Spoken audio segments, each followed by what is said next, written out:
Hey, welcome to the show. D-Train here. D-Plane. How about that? D-Plane. That's what Tattoo used to say on Fantasy Island. So, D-Plane here, Daniel Ehrenberg, reporting from Fightertown, USA. And I got over there, on my comm link, Logan. What would our pilot names be? I guess I could be D-Plane, but what's yours? What's your handle, Logan? Podcast. Oh God, like fucking Ghostbusters Afterlife, kid. Exactly. Jesus Like Christ, I would hate you. I mean, probably fanboy. Alabama. They'd probably fucking make me be Alabama. Hey, I was careful not to mention Alabama in the intro. Now you did. I know. Yeah, but fanboy is one of them in Maverick, and that's like two steps away from podcast. Yeah, you didn't like that one. No, that was the worst of the call signs, I would say. All right, we're already talking Top Gun Maverick. We're too excited. We're gonna start talking Top Gun, Top G, the original, the number one movie of 1986 at the box office. Okay, the year I was born. Oh yeah, the summer I was born. Top Gun was sweeping the nation. Yet. What? That's right. Yeah, I'm not quite here yet. In May 16th. Yeah, May 16th, 1986 was when this movie came out, which was considered a gamble at the time, Logan. Oh yeah, May. That's a shoddy month. That was a thing. Like, summer movie season started Memorial Day. That was like accepted summer movie season beginning. And then Top Gun was released May 16th, was huge. So everyone was like, well, we can do it before Memorial Day. It's still summer movie season. And then they started releasing shit May 2nd, around there. And then, I'll tell you what, Matrix was what really threw the whole thing to hell. Because that shit came out in April, was a huge hit. And now summer movie season's all year long. Yeah. Especially those Marvel films. They're always out in April, I feel like. Yeah. I mean, they're out in January sometimes. Are they? Well, I actually meant the Avengers films, but yeah, you're probably right. They're year long. They have like for a year now. It's insane. Yeah, it never stops with Marvel. But we're not here to talk about Marvel, thank God. We're here to talk about Tom Cruise. Yeah, our old friend Thomas Cruise. All right, not a good father to Suri Cruise, but one of our best movie stars. They only have one kid? I think so, thankfully. That's with Katie Holmes, right? Yep. She never had one with Nicole Kidman. They were together for like 11 years. I know. That's why people used to say that Nicole Kidman was his beard. Oh, they said that. Yeah, that was a big topic of convo in the 90s. And then he knocked up Katie Holmes, and who could blame him for that? But then, of course, she became one of the people he's unable to communicate with because she left Scientology. Okay. Yeah. All right. But he's one of our best movie stars, Logan. And as a country, I would say the best. I don't think it's really a debate. As a universe, we've all decided to ignore all the many creepy things about Tom Cruise and just focus on how awesome a movie star he is. And who am I to complain? Yeah. Yeah. He is awesome. I'll say this about Top Gun Maverick right now. It fucking rules. It fucking rules. It's a sequel to Top Gun, right? Like, it's a legacy sequel. Well, shut up. Where we're bringing back like characters and stuff. But here's what I have to say. Top Gun Maverick is so good that it supersedes Top Gun. To me, now rewatching Top Gun for this podcast, it was like I was watching a prequel to Top Gun Maverick. Yeah, but it sort of made me like Top Gun more. Oh, same. But by saying that, it would probably seem like I didn't like Top Gun Maverick. Like, oh, the sequel was so bad, I like the original even more. But I like the sequel so much more that I appreciate the original more. The sequel is crazy. So good that it enhances the original. Like, because the sequel pretends that the original is a good and important movie, which it is not. But it becomes such in the wake of this sequel. Yeah, they fucking nailed it. They really did. It's one of the best modern day sequels, I would say, of any franchise. Yeah. I'm still only gonna give it a 4. All right. Let's get into the first one. Should we do Cruise? Oh, we're gonna rank all the Tom Cruise movies we've seen. Do you I want? watched 10 Cruise He films did. this week, guys. Logan So. is so committed. He watched. He just sat at home this week. I have pneumonia, by the way. I was in the hospital, laid up with pneumonia. Logan was like, "Well, I'm not gonna waste time here. I'll just watch a lot of Tom Cruise movies." He watched Born on the Neglected 4th sleep. of July. I've slept 3 hours in the past 30 hours, probably. That's ridiculous. I don't know. All right. Well, yeah, let's do it. Had to watch Cocktail. Yeah, you certainly did. All right. I've seen 37 movies that Tom Cruise has been in. Oh, that's pretty interesting, D-Train, because I've seen 31. Wow. Pretty impressive. So you bumped it up from 21 at the start of last week. Now you've seen 31. That's right. Incredible stuff. I'll flag up the new ones as we go along. For people that don't follow me on Letterboxd already, I guess. Hey, but follow Which is him a lot on- of people, probably. Follow him on Letterboxd. Logan Adair. He's a Probably real Logan winner B. over Adair, there. to be honest. I don't know. I think it's just Logan Adair. What are you, low stakes, Daniel? No, I think I'm the franchise. No, You're at the franchise? you can search me Daniel Ehrenberg, I think, but Oh, you're probably Daniel Ehrenberg. whatever. It doesn't matter. But that's fun. I saw one of your brothers got on there. Yeah, he's been on for a long time, but he like never does anything. And then I sent him my cruise list. Actually, I was like, I've seen like a bunch of cruise movies, and he followed me, but I don't think he's posted anything. All right. Well, that's fine. Let's talk about Cruise. How do you know when people follow me, It says that on my feed. or like when people follow? Oh yeah, I forgot that feed. I never ever check that feed. I check it constantly. Like the Well, I like to know. activity feed or whatever. Yeah, I like to know what the listeners of How the do you even pod get are that? watching, and I like to know what they're watching in relation to the pod. You know, see how invested they are. Prove something to me. Okay. You know what I'm saying? Yeah. All right. The worst movie Tom Cruise has ever been in is Austin Powers and Goldmember. I'll say that. Number 37. He has a little cameo at the beginning. It's not a good movie.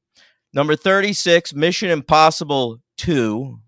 See a lot of Mission Impossible movies on this list, 6 to be exact, because I've seen them all. Had to for this show. All right. 35 is a very boring political drama he did called Lions for Lambs, directed by Robert Redford. I feel like he hasn't made a real film since that movie. Like, that movie came out, tanked, and was like, why am I wasting my time? Let me just be Ethan Hunt. Yeah, that was on my list of things to watch, and it was short, so I thought about it because all these other ones, like Born on the 4th of July, are long as hell. But it seemed boring, so I didn't watch it. It is boring. That's why it's number 35. Watch Cocktail instead. Yeah. Number 34 is The Last Samurai, which Henry, Oh, wow, that not bad. former co-host Henry really loves it, but it's very bad. Tom Cruise, a white man, probably shouldn't be in a movie called The Last Samurai, first of all. And there's this one scene where Tom Cruise is like drawing a line between the battle they're about to wage and another battle, and it's funny to rewatch now because he's just describing the plot of 300. Wow. Yeah, it's pretty good. All right. Number 33, Far and Away. That was Ron Howard's westward expansion epic with Tom Cruise and Nicole Kidman. It's pretty boring. Is that far and away Cruise and Kidman's worst film? I would say that's far and away their worst film as a duo. Yeah. Mm-hmm. Number 32 on the list, The Outsiders. I know that'll come as a shock to some. It's considered a classic. I think it's fucking stupid. All right. I mean, how high was that supposed to go? How shocking is that? I mean, it's a You've named Coppola 6, movie. 7 I think some people would have The Outsiders in their top 10 for Cruise. Top 10 for Yeah. for Tom Cruise? Yeah. What? Yeah. All right. I'm 31. Do you want me to go before you or after you're 31? You could kick in right now. All right. I agree. The worst thing he's ever been in is the Goldmember. Nice. Austin Powers. All right. So 31 for me is Taps. Yeah. Yeah. I don't like it. You Okay. know, a lot of people accuse Top Gun of like jingoism. I think What is Taps, that exactly? like obsession with like the United States military and waving the flag of justice. Like propaganda? Yeah, Yeah, it's like propaganda, but it's militaganda. Oh. Yeah, but I think Tops is worse. Taps is worse than Top Gun. All right, it should be Tops. They should do a Taps Top Taps Gun Gun. crossover. Taps Gun. How do you feel Taps about Gun that? Maverick, maybe the next one. I think Maverick should just be the title of every sequel. I'm telling you, bro. They should call it the new Mission Impossible. Mission Impossible Maverick. Fast Maverick. Yeah, that would be good. That would be good. All right, 30 for you. Oh yeah, 30 for me. I think this might have been second to last for you. Also, Mission Impossible 2. Yeah, very good. We're on the right page here. Number 30 is Interview with the Vampire Chronicles. That has us no way. Yeah, that's the full title. I've never ever known that. Well, All right. that's true. Okay. And we'll It cover it doesn't for say the that on podcast. Letterboxd. Well, it's the full title, all right? Okay. All right, my 29. I agree. The Outsiders. Not really a fan of that one. Pretty boring. Saw it like when I was young, like in middle school though. You'd still think it was stupid. Yeah, probably. All right, number 29 for me. Tom Cruise not only worked with Tony Scott in Top Gun, he also worked with Ridley Scott in a film called Legend. Mm-hmm. He has long hair in that one. Yeah, it's like a fantasy movie. You know I don't like those things. What's your favorite fantasy movie? The music video for Fantasy by Mariah Carey, probably. All right. What number are we on? My number 28. Interview with a Vampire. What was that? Your 28? The Vampire Chronicles. That was my 30. Oh, 28 for me is Night and Day. Now I watched it for the first time last year. James Mangold. Yeah, and I gotta say, it's good. It's a fun movie.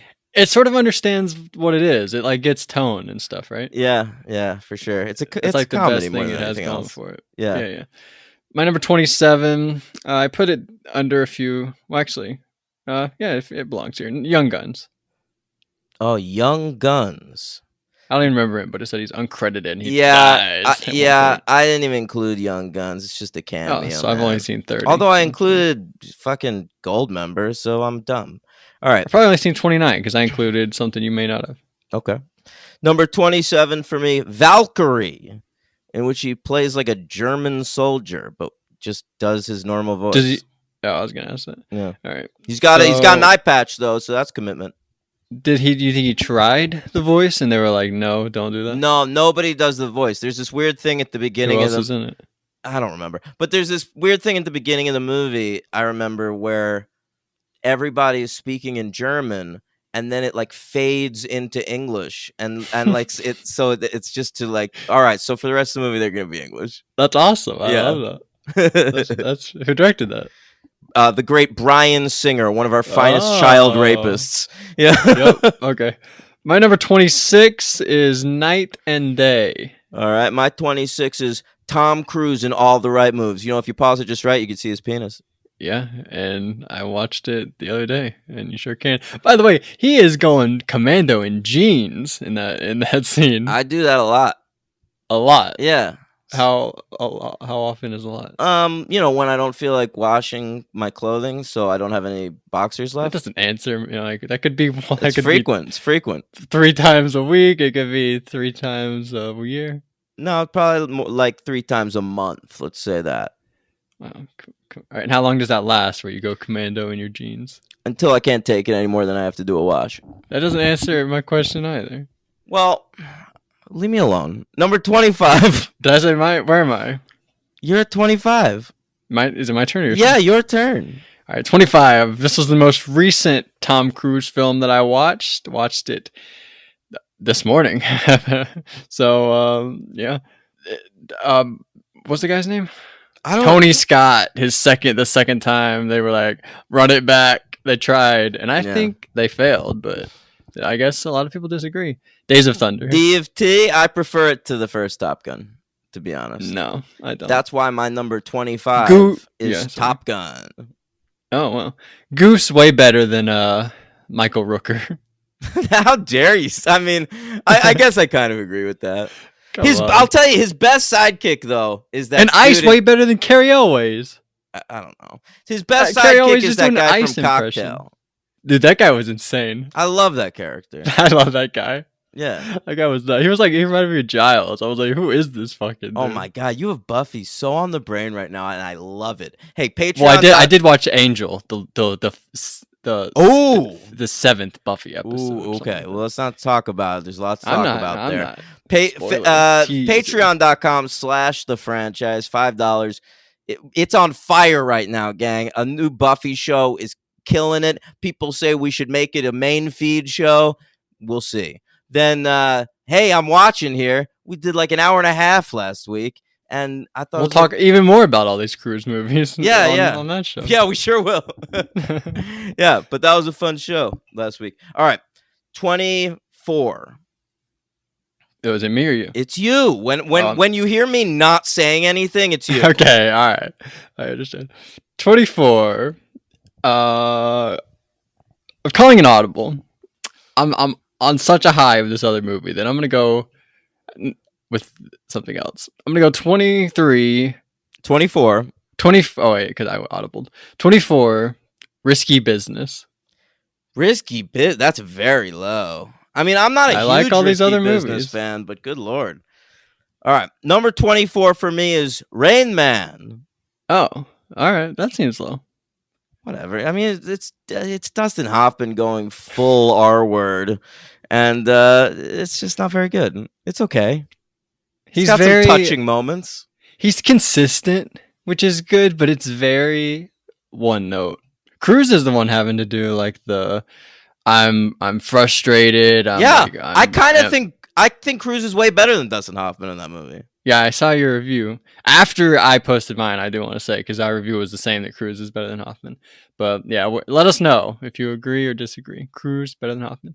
Anyway, my number 23, I audibled Cocktail. Right, Cocktail. A little higher up on mine. Number 23 for me is that movie American Made he did a couple years ago. Remember that? A couple. I mean, it was like 5 years ago, probably. I guess like that maybe that's his last real movie. Yeah, besides Mission Impossible Fallout, I think it is, right? Yeah, that's like his last movie, not for babies. Yes. Which we're an entire. Well, besides Fallout and Maverick, those are for babies. What are you talking about? Come on. All right, whatever.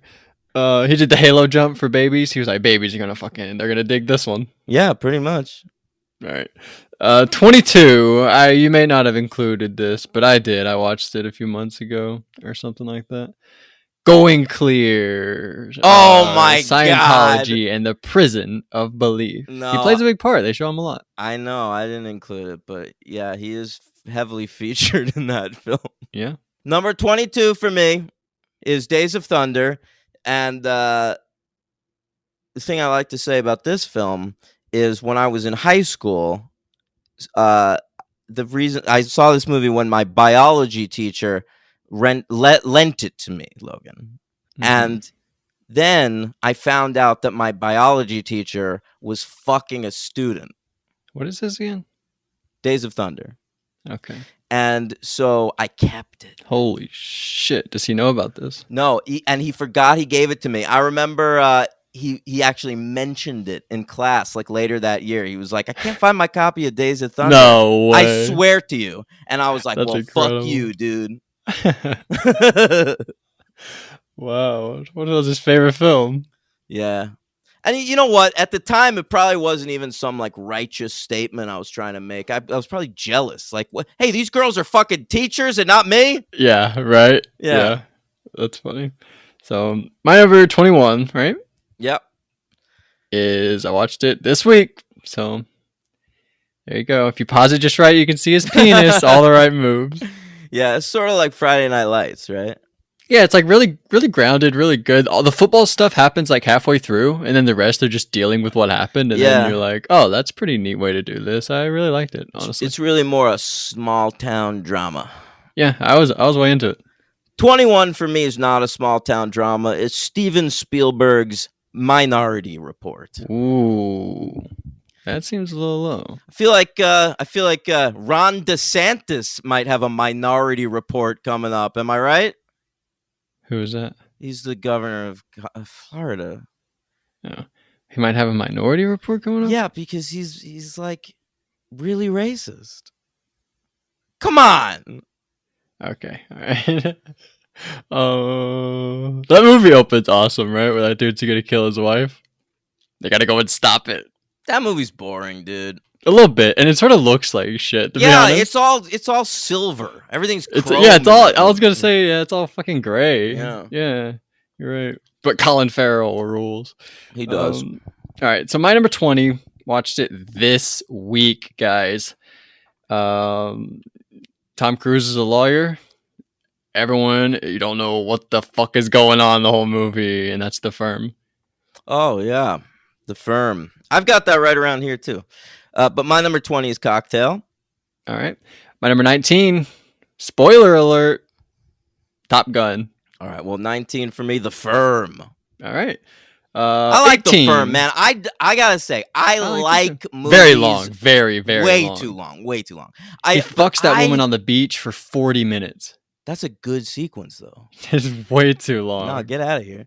But it could be the exact same movie if that scene was a minute. The whole payoff was like, I have pictures. And you're like, what? Okay, why did I have to watch that? Yeah, but for it's 20 the minutes? early 90s. You gotta remember, Logan, we were obsessed. Like, everything had to be sexy. Like, Basic Instinct had just come out the year It was before. a woman on the beach. What else do you need? Lots You of just see the whole thing? Yeah. I don't Pause know. it just right. I don't think that's true there. I like movies based on John Grisham novels. That one is one. That is one, yes. What are the others? Runaway Jury. How about The Client? How about The Rainmaker? How about I don't know. There's others too. All right, my number 7. My turn. Yeah, My number 17. we're on The 18. first- Did I not say my 18? Rain Man. I thought I said my. You 18. didn't say that. Oh, wait, I watched it this week. I watched it a few days ago. Rain Man. I'm gonna need you to keep up with what number you're on. Sorry, That's- we talked about it, so I got a little confused. That's okay. I'm kind of bad at that too. Okay. All right, number 18 for me. Mission Impossible: Rogue Nation. My number 17. Mission Impossible: Rogue Nation. Wow, look at you. And my 17, Risky Biz. My 16. Whoa, that's high as hell. My 16. DeSantis would have a. He agrees with this one. You. Minority Report. Don't throw my bad jokes back at me. All right, number 16 for me is Mission Impossible 1. All right. 15. I put it this low. Yeah, it might deserve to be this low, but I put it this low because he's in it so little. Tropic Thunder. Oh, yeah. 15 for me, Mission Impossible Ghost Protocol. Okay. My number 14. Honestly, I need to rewatch this again. I saw it once in 2014, and I thought it was sick as hell. And it was like before I even knew who Emily Blunt was. Maybe I like it more now. Maybe I like it less now. I don't know.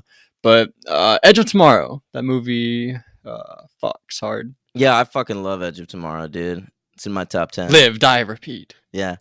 Number 14, Born on the 4th of July. Cruise really gives it his all, man. He really does. He really goes for it. I think that was the last time Cruise was ever in like a liberal leaning movie. Well, I guess that Robert Redford one kind of is. It's interesting. Cruise, Lambs. yeah, like Cruise makes movies for liberals, but like political movies sometimes. So I wonder if he votes like Democrat. But it would seem weird because he's just such a weirdo. Like He doesn't vote. I assume Yeah, you're probably right. You think Tom Cruise? He probably just busy. doesn't give a shit. Yeah, He's in his jet. He doesn't give a fuck. you're about totally voting. right. You're totally right. All right. He didn't even know Donald Trump was president. I think doesn't even know. I think he what's going on. did. He's up on the pulse. He didn't even know Obama was president, probably. I bet he met Obama a bunch of times. Like Obama likes to hobnob with these stars. Oh yeah, you're right. They probably play basketball. Tom Cruise. My favorite thing about Tom Cruise is in. What'd you say? Why did you choose basketball as the sport? Because Barack Obama loves basketball. Oh, does he? Okay, I didn't know that. Yeah, he plays basketball all the time. Okay. And golf, but I love basketball, so I love he plays basketball. But I love in these movies. I noticed a lot. Tom Cruise is playing lots of sports because they got to make him like manly. Like Yeah, the that's women right. love him. The men want to hang out So with the him. manly sport they chose for the first movie is shirtless volleyball with your buddies. Right, but in all of these movies in general, he's always playing a sport. So he's got basketball, he's got football. When is he he's ever got, playing basketball? He's 5'7". in I think Cocktail. I think he plays basketball, or The Firm. One of those movies, he's playing basketball. Oh, I think he plays basketball in The Firm. I think you're right. In one of those that movies, rings a bell. Yeah, don't fucking doubt me. I watched all these movies. I know, and there's always in like 4 or 5 of these movies, there's a fucking pool table. I didn't watch. I haven't. That's the problem, is I haven't seen The Color of Money because of this fucking podcast. That's the one I would have gone to. Because it's a sequel. Second, but yeah, there's a prequel. So yeah. So my number, is it my turn? Yeah, 13. My 13, the original Brian De Palma Mission Impossible. My 13 is the underrated J.J. Abrams Mission Impossible 3.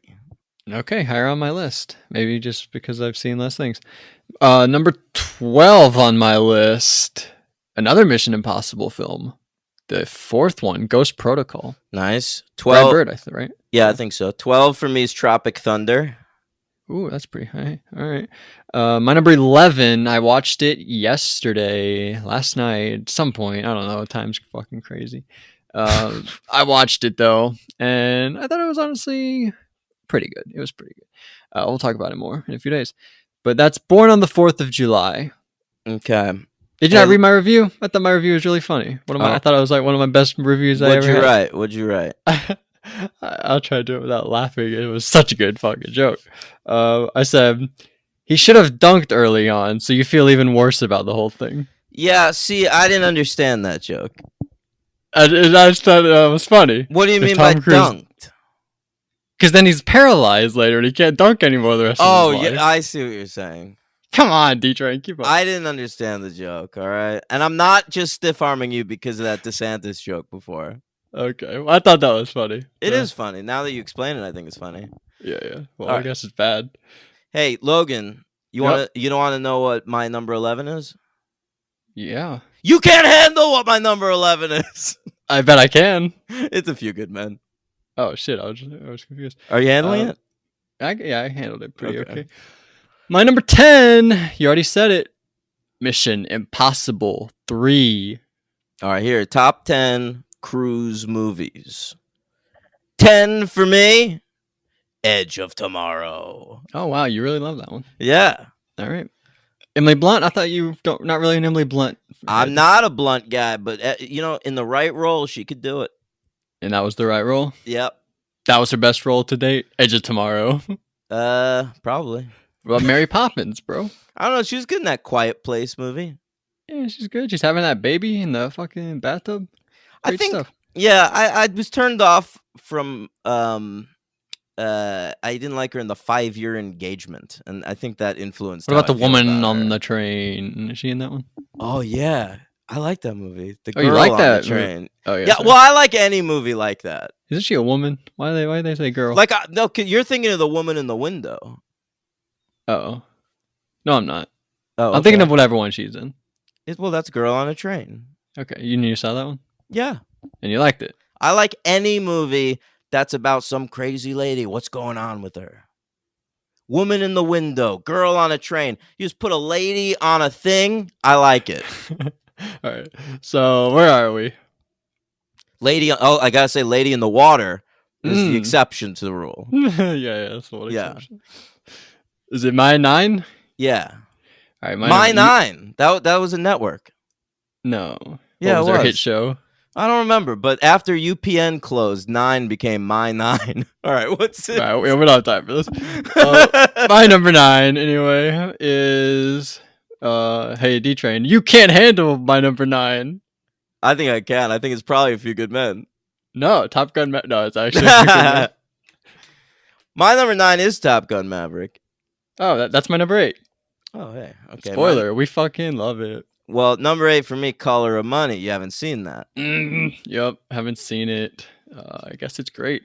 Some people hate that movie. Some people really don't like that movie. I've heard it bandied about as Scorsese's worst film, which I just highly disagree with. What about Boxcar Bertha? That's a good movie, bro. I was just naming one of his early ones. Nah, I mean, you should have went with Who's That Knocking on My Door, because that movie's boring. Okay, sorry. All right, my 7? Yeah, there was no network called that. Go ahead. Okay. Okay. I watched this a few days ago. It's the first of two Cameron Crowe films on my list. Would you like to guess? He's in. Oh, yeah, Jerry Maguire. No, I saw that a long time ago. If you were paying attention, you'd realize the other day I watched Vanilla Sky, and so that's my number 7. Oh, okay. Well, my number 7 is Jerry Maguire. That's why I guessed that. Oh, okay. Well, that's my number 6. Oh, yeah, you do have them back to back. Number 6 Why would I for lie? me. Why would I say that and then it be Collateral or something? That would be weird. Number 6 for me is War of the Worlds. That's my number 5. All right. We're in the top 5. 5 for me, Vanilla Sky. What a film. I think still underrated. I think it was underrated at the time. Might be a 5, honestly. I'll tell you my problem during it was like, why does he love? Should we spoil it? We'll get into it in a few days. I think too much splainy at the end. They're in. That was gonna be my review for a little bit. Was like this is like the longest elevator ride ever. Yeah. But yeah. Anyway, my 4. Yep. All right, the highest ranked Mission Impossible film. A fucking masterpiece. If you want to complain about it, the initial like, this is your mission, like the 5 minutes there is like a little boring or whatever, but who cares? Who cares? You get it all out of the way, and then it's just Tom Cruise doing shit. Mission Impossible Fallout. Incredible film. I have it even higher. Number 4 for me is Collateral by Michael Mann. That's my 3. Well, Love that movie. My 3 is Mission Impossible Fallout. Seems like we're going to the same top 2. Yeah. We sure are. Probably definitely in order. I feel like. Spoiler alert. What did you say about Collateral? Or what did you say about Fallout? You said enough. It's awesome. But I thought you said something. Anyway, my remember. number 2, a film I watched a few days ago. Great movie. Really fascinating stuff with the actors, the director. Stanley Kubrick. Anyway, Eyes Wide You're Shut. saying nothing. That was like such a long time to get. I don't know. I was giving a little preamble, but then I realized I was giving nothing. So then I just said the movie. I'm glad you did, because that's my number 2 as well. What a film! I used to kind of be iffy on that movie, and then I rewatched it a couple years ago, and I was like, "Oh, I'm dumb. That's great." Yeah, you're just like he knows how to like. You're just like in it. You're just like, what the fuck is happening? You're just like with the kid, especially Tom Cruise. You feel what he's feeling because he's like, what the fuck is going on? And you're like, what the fuck is going on? So yeah, great it's stuff. a very Nicole Kidman's out of her mind. She's great. Yeah, a compelling journey of the soul to the dark of the soul that will give you a boner. I've always heard like there's so much like with orgy stuff. It wasn't really that crazy. Well, they cut out a lot because the Motion Picture Association of America, they wanted an R rating.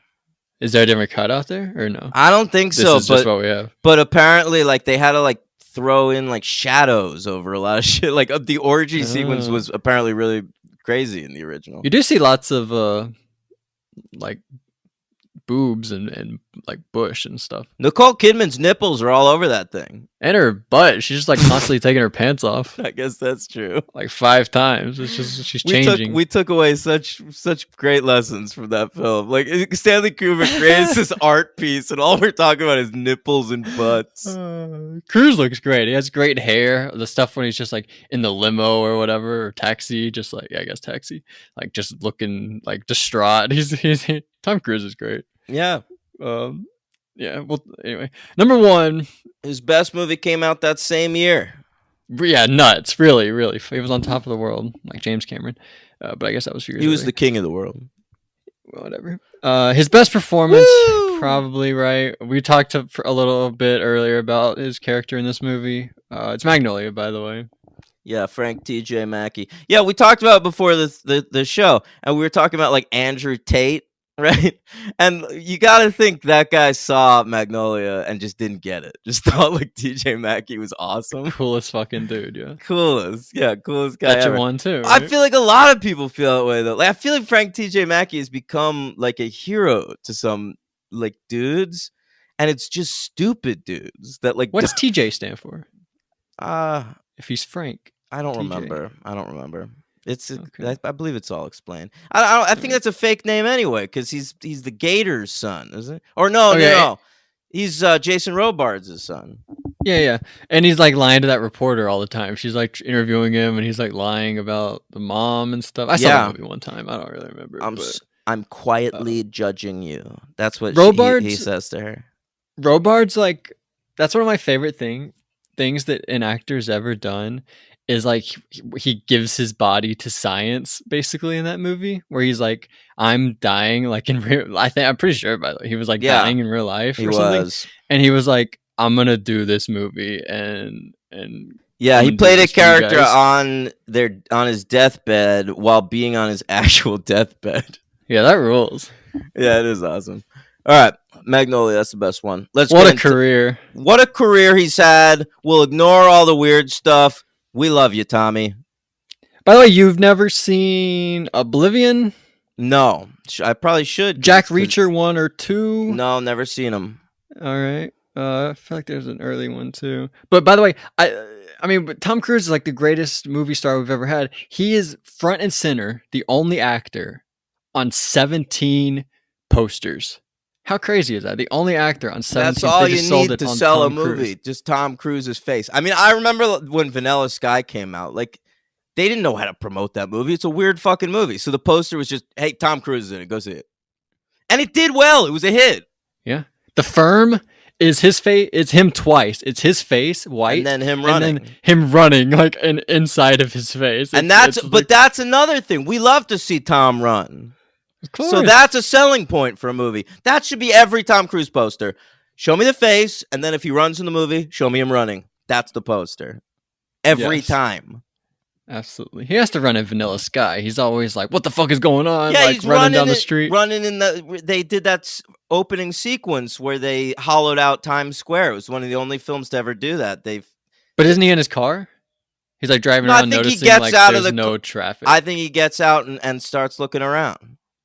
Oh yeah. Oh, you're 100% right. He does. And Yeah, they're playing Everything in Its Right Place by Radiohead. Fucking awesome beginning to a yeah I movie. noticed it was Radiohead. Yeah. Too. All right. Tony Scott, Yeah. the late great. Yeah. Jumped off a fucking bridge. He sure did back in 2012. It's been over 10 years since Tony Scott died. Can you believe that? Yeah. I can't. All right.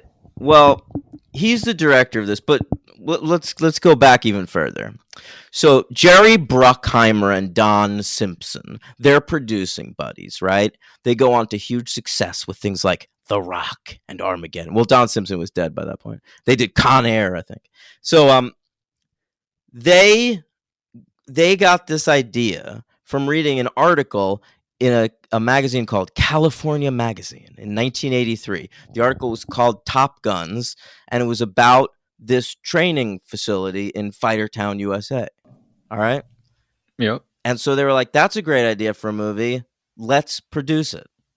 So they offered it to a couple of writers. So people didn't want to do it because it was like, it was the 80s. Ronald Reagan was the president. If you weren't supposed to make patriotic shit because the country was kind of going down the tubes, Sure. and like I feel like every movie that was coming out in the 80s was like Vietnam, how horrible Vietnam was. I mean, in 86, the year this came out, Platoon won Best Picture. And that's like This Top Gun didn't win Best Picture. no, it didn't. Oh, what the hell? And Platoon was very critical of the war in Vietnam because Oliver Stone was obsessed with that sort of shit. So the dudes who end up writing it are Jim Cash and Jack Epps Jr. Okay, Jim Cash was a writer, and We've talked about them. have we? Oh yeah, you don't remember our Flintstones episode? All right, but I found out some stuff about them Since then? Yeah, I did some further. Oh my God, What what did did they I do? say about them in the Flintstones? I don't fucking remember. All right, well, I'll just know tell you what they I know did now. Jim Cash was Jack Epps Jr.'s teacher. How about that? Jim Cash was a professor at Michigan State University, MSU, and he just like saw some talent in this kid and was like, I'm gonna ride this kid's talent. Wow. All the way to the top of the box office. And it's not the first time Jim Cash had ever pulled this trick, because I also read that his first wife he met while she was a sophomore at this college. Wow. So you're saying Jack Epps was really the talent here? I think Jack Epps was probably the talent. Jim Cash is just some old creep who's along for the ride. All although, right. although I will say this, Jim Cash died in 2000, and Jack Epps has not had a film produced since then. So, like, who Maybe knows? Cash is like the idea man. Epps is the real writer, but he Yes, hasn't had any ideas since then. yeah, you might be right. I mean, he probably made so much money off Top Gun, he never needs to work again. Yeah, you're probably right. And Anaconda. Oh, that's true. And the Flintstones. Um, This is only the second one, I think. oh, Viva Rock. So he Viva. he didn't Yeah, make yeah. money from that. No, he All right. lost money probably. Yeah, but you might be right. He had to pay him. Yeah. All right. So they offer the lead role to Matthew Modine. Wow, Yeah. I could see it. He turns it down. He's like, nope. This movie's way too patriotic. I'm a liberal. I'm down on America right now. Is that really what he said? Yeah, absolutely. That was like a popular criticism of this movie at the time, to the point when Tom Cruise was making Born on the 4th of July in interviews for that movie. He says like he feels a little iffy about Top Gun now, and he would never make a sequel. When did he say that? He said that in 1989. All right, Tommy. Yeah, he was wrong about that. So Matthew Modine turns down the lead. By this point, Tony Scott is hired on to direct. Tony's like, who do we get? He gets a call from his brother Ridley. All right. Ridley's currently directing Tom Cruise on Legend overseas. And Ridley's like, why don't you just use my guy? This guy's a movie star. And then Risky Biz came out and they were like, holy shit, we got to get this guy. Mm-hmm, yeah. All right. So Cruise, he's our guy. What else do I have to say about this film? It came out May 16th, 1986. It had a budget of $15 million, and it ended up grossing $357.3 million at the box office. Big It was the hit, guys. Yeah, it was the number one movie of the year, and the only movie that was even close was Crocodile Dundee. Oh, who could forget Crocodile Dundee? We covered it. Yeah, so what else? I've got some accolades about it. You want to hear about that? Yeah, of course. Okay. It was nominated for some Oscars, Logan. Oscars, it's the red carpet, it's the red carpet and the gowns and the tuxes. The Oscars, it's the big night for Hollywood, the red carpet and the golden man. It lost sound effects editing and sound to Platoon. They like giving those sound awards to war movies because of all the shooties. And Take My Breath Away won the Oscar for Best Song, a feat Lady Gaga hopes to replicate in a couple months. Yeah. Well, I'll tell you what I'm rooting for. Don't say RRR, I'll fucking sock you. All right, I won't say RRR. That was a joke in Top Gun Maverick. Remember that one? What? Where he and Miles Teller are flying back. He's like, don't tell me something bad happened. He's like, all right, I won't tell you that happened. Yeah, that was a joke in that. Yeah. That's pretty Cruise good. is funny, guys. Guys, Tom Cruise could do it all. Action, comedy, drama, abandoning his entire family, everything. All right. Also, it was nominated for sound. Oh, sorry. It lost editing and sound to Platoon. It lost sound effects editing to Aliens. Mm-hmm. All right. Golden Globes was also nominated for some shit there. It's the GGs, the Golden Globes. It's the Hollywood Foreign Press, mostly French. And I'll tell you what, it won Best Song again. Europe. Isn't that the band that does that song? What song? Take My Breath Away was the song that. I don't fucking know. It's, Take My Breath Away. I know the song. I don't know. Oh, it's Berlin. It's Berlin. I was close. It's a city in Europe. All right. Oh shit. Mm-hmm. My phone started playing Take My Breath Away by accident. Oh my God. All right. We've got. It was also nominated for Best Score. Harold Faltermeyer. Oh, great. Yeah. Harold Faltermeyer, the man who brought us such classic scores as Beverly Hills Cop and Fletch. Is Danger Zone? Is that not original? It is original. It's just that they chose the love theme to be the They nomination. weren't both nominated? Nope. They should have both been nominated, probably. I agree. How about this? Another thing. Danger Zone was originally written for the band Toto to perform in this I've heard movie. that in my life, actually, yeah. Yeah, I didn't know that. They're the band who did Africa. That's right, the classic Weezer song. And but they turned it down, and so Kenny Loggins stepped up, and what a boon to his career. The soundtrack to this movie, Logan, went 9 times platinum. That's good. It sold 9 million copies. That is huge. That's what platinum is, million? Yeah. That's not that impressive, actually. So it was number 1 on the Billboard charts like the entire summer that I was, born. Yeah, huge hit. Huge hit. The people loved it. It was the People's Choice Award winner for Best Movie.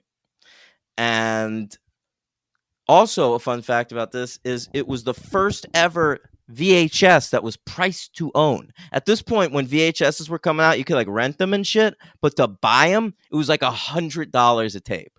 Wow, that's a lot. Yeah, it's ridiculous. And so Top Gun, they figured out a way to lower that price. It was only $27, and a lot of people spent that $27 for this VHS copy of Top Did you? Gun. I never owned it. I feel like my parents they just You're not a Top Gun head? I guess not. We ranked No. My parents ignored pop culture in the 80s. They were just like, we're gonna shoot out some kids. That's gonna be it. They didn't show you like Bueller, stuff like that? Yeah, I feel like they don't know those movies. I mean, they know Bueller because that's huge, but like Aliens. What about those stuff? No, like they don't give a shit about Aliens. I don't think either of my parents have ever watched Aliens. Like it's like they tapped out of pop culture for the 80s and they tapped back in like around the time The Firm came out. Yeah, that's when they got back. Yeah. What about Sins? Are they Cruise fans? I mean, they probably saw bored on the 4th of July, right? No, I bet you they never saw that. Seemed like a boring, like Tuesday night. Let's watch Born on the 4th of July. I don't think they were watching shit, man. Like my dad was watching sports. Your mom was watching porn. My dad, no, that was later. My dad was really into the Mets and the Islanders. Yeah. That's all that was happening at that time. Sure, yeah. By the way, cool trivia that I found out. Did you know Tom Cruise born on the 3rd of July? I didn't know that. So close. Crazy stuff. He's so close. Yeah. Did you know that the AFI? Play the AFI theme, by the way, please. It's my favorite one. All right, wait. Let me pull it up. AFI. Yep, good job. All right, it was the number 94 on their list of best quotes in movie history. All right. Do you know what quote it was? Well, it has to be. I have the need. Wait, what's that actual quote? The need for speed. Yeah, I feel the need for speed. You got it. Yeah, that's it. Yeah. Or Great Balls of Fire. You shake my nerves and you rattle my brain. We fucking love got the man who say you burn my will. What the hell? Goodness gracious, Great Balls of Fire. I don't like the Great Balls of Fire shit. Oh, come on. So you double hate it in the second one? No, I think they make it work in the second one. Like the second one is just so good that like they make all the bad parts of the first one good. Wow. I don't think let me know anyone else out there who doesn't like it in the first one, but the second one they were won over by it. But here's my problem with it. Because I love it in the first, but that part doesn't actually work for me in the second one. Here's my issue. Great Balls of Fire. When did that song come out? The 50s? I didn't care. I didn't think about it. I've got a point to make about this that I've made on the show before. 1957, Great Balls of Fire comes out. All right, now it's 1986, and a guy who's under 30 years old. So the song came out before he was born. Is singing Great Balls of Fire, performing it on a piano, and everyone in the bar knows the words. I have an issue with this because all this is bullshit. I was born in 1998. Hey, all the songs I know are before 1998, probably. All right, but what was going on at this time was these shitty filmmakers, these like boomer ass filmmakers, putting old ass songs in their movies. You go back and watch 80s movies, they're constantly performing Rock Around the Clock, Wooly Bully, Great Balls of Fire, all these shitty ass songs from when they were kids. All right. Well, It annoys me, man. Like, why I didn't think about it. he should have been performing like a Beatles song or something? Yeah, probably Bon Jovi or something. Yeah, but why not that? He should have been doing Dr. Pour some Feelgood. sugar on me or something like that. It's like nobody in the 80s, zero character. Like every single character in every teen movie from the 80s was like fucking Anthony Michael Hall in The Breakfast Club was into like old blues music and shit. Like what? What about that one?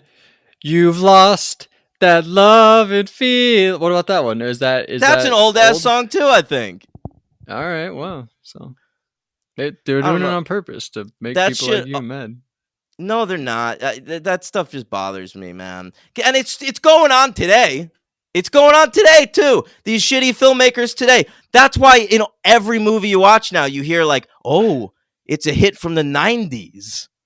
You know? Yeah, we're running up that hill, guys. Yeah, fucking yeah, dude. That was from the '80s, and God damn, it's ridiculous. Can we be contemporary ever? Like every film always has to be about what Elvis has Doja Cat. You watch Elvis, bro. I'm not watching Elvis. You have to. You're begging for this. They do it, dude.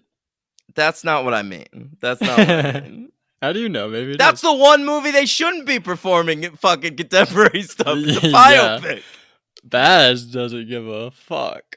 Yeah, he really doesn't. He put FUQ because he's classy filmmaker. Yeah, he threw "Smells Like Teen Spirit" into Moulin Rouge.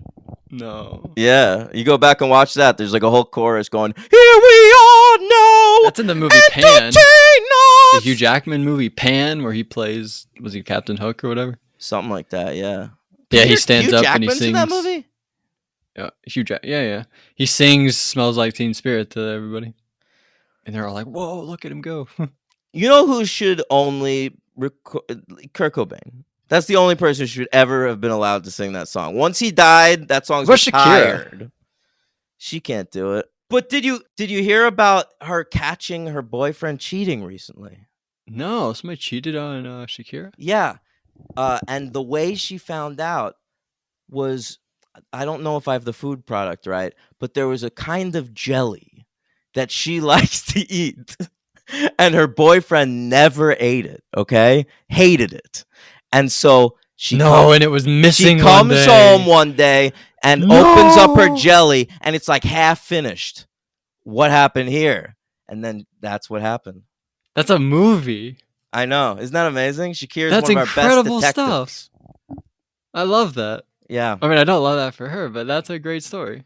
Yeah, it is. They should make a movie out of that. Shakira could play herself. Yeah, they should. All right. She ever acted in anything, Shakira? I don't think so. All right. Another little thing before we get into the movie. I know this is a long episode, but Tom Cruise, 50 credits on IMDb. I think only one of them is not a movie, and that's the Amy Mann music video. Yeah. But so 49 movies. But so somebody else with 50 credits. An actor with 50 credits, all right? Chris Hemsworth. That's pretty crazy. Chris Hemsworth and Tom Cruise have the same amount of credits. Well, because Hemsworth, he'll just show up in anything. I know what the reasoning is. I'm just pointing something out that was funny to me. Yeah. Cruise has been around for 50 years, and Hemsworth is all Cruise's movies are significant. And every one of them, especially Cocktail. Well, that is significant. Yeah. I loved it. All right, let's talk about this first. Cool, and they call it Top Gun Maverick. It's like, what? They don't call it Top Gun Maverick. They shouldn't have set it up that way. Oh, yeah. I guess you're right. I didn't think about that. That's funny. All right, so you get that opening scroll, and then it goes straight into that danger zone sequence with the sun. I feel like the sun is perpetually setting in this movie. They leave to go on the final mission. At the end of Top Gun, the sun is setting. It's a beautiful sunset. And then they return from the mission. The sun's still setting. Beautiful sunset. Like, what the fuck, man? Like, it's just Tony Scott has decided, like, this film takes place in a perpetual sunset. Tony Sunset. I don't know about that. All right. But yeah, you get that opening. They do a shot-for-shot remake of it in the sequel. It's pretty fun. And Cruise does that upside down cockpit trick. Oh, that's cool. Yeah. Yeah. He goes inverted. Yeah, no one could even believe it. What the fuck is this guy doing? You know, the primary conflict in Top Gun really is just this guy's too awesome. We can't contain his awesomeness. He's fucking teachers. He's killing enemy planes. There's a few like there's a few things going on. No, he's so awesome. And then when Goose dies, it's like, oh, he lost a bit of his awesomeness. His confidence is shook. Yeah, but the other thing is like because of his dad, like they get into that. Like Iceman, They like, don't get into that. He pulls a picture from his wallet once. No, Viper at the end is like, your dad was like, he saved people behind enemy lines, so they can't talk about it that much. But You're that's right. what happened. He died, but saving people. But that's actually a good scene. I forgot he has that heart-to-heart with Tom Skerritt. By the way, everyone who has a mustache in this movie should have kept their mustaches. They look great. Yeah, they do look great. I thought Viper, Tom Skerritt, I thought he aged a lot in 8 years. I had only seen him in Aliens, I think.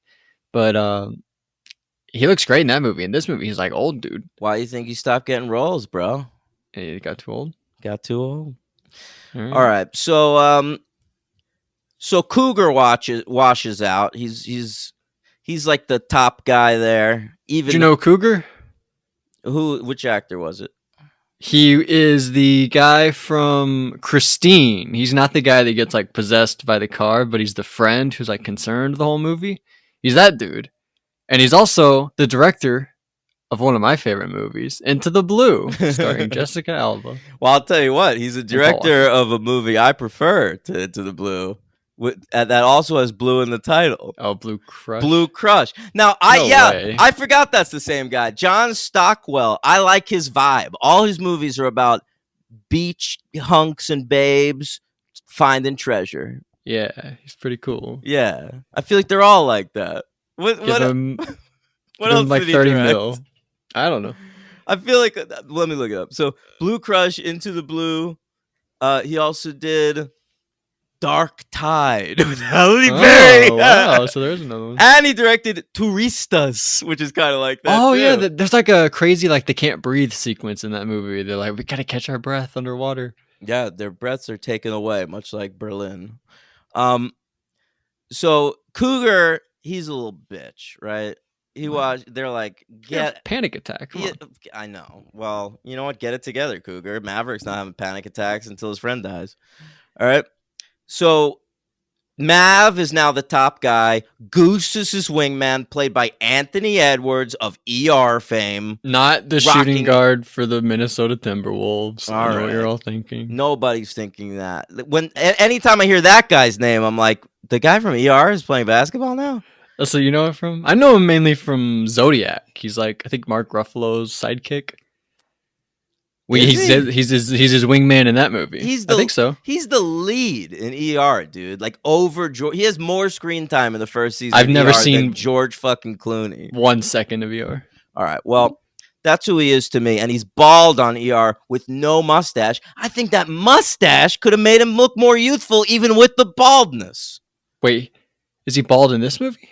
No, he's got hair in this movie. He balds between Top Gun and ER in those 8 years. Oh, okay. I guess I didn't realize the big time difference. Okay. Yeah. Wow. All right. So, Principal Strickland from Back to the Future assigns them to the Top Gun program. Wow. What? You didn't recognize them? No, I didn't notice that. Yeah. And they're going to be taught by Michael Ironside, Tom Skerritt, and Kelly McGillis. That's the teaching crew over at this new Top Gun Academy. Michael Ironside, I'll tell you what I know them from primarily. Michael Ironside plays General Radchak in Starship Troopers. Radchak's Roughnecks. Huh! That's the line from that movie. And Kelly McGillis, of course. From this movie. She's from this movie, primarily. And was evidently too fat to include in the new one. Yeah. Oh my god! See, Not even a photo bomb, right? No, I didn't notice. No, it. there was a photo of her and Okay. Val, but I didn't even see her during the Great Balls of Fire sequence. I was looking for her. I didn't see her. they probably felt bad about leaving her out. See, Kelly McGillis chose to just age like a normal human being, whereas Tom Cruise has had like a shit ton of work done and like works out with trainers every day. She of his probably doesn't life. have like $800 million. Well, that too, yeah. And so when it came time to do this movie, it was like we can't put our hunky Tom Cruise with some old fat lady. Yeah, what is this? We got to pull in J-Con, get those eyebrows in. She's great. Yeah. All right. All right, then, I mean, talk about your serenade. You were very excited about this part. What, in the bar? Did I say I was excited about this part?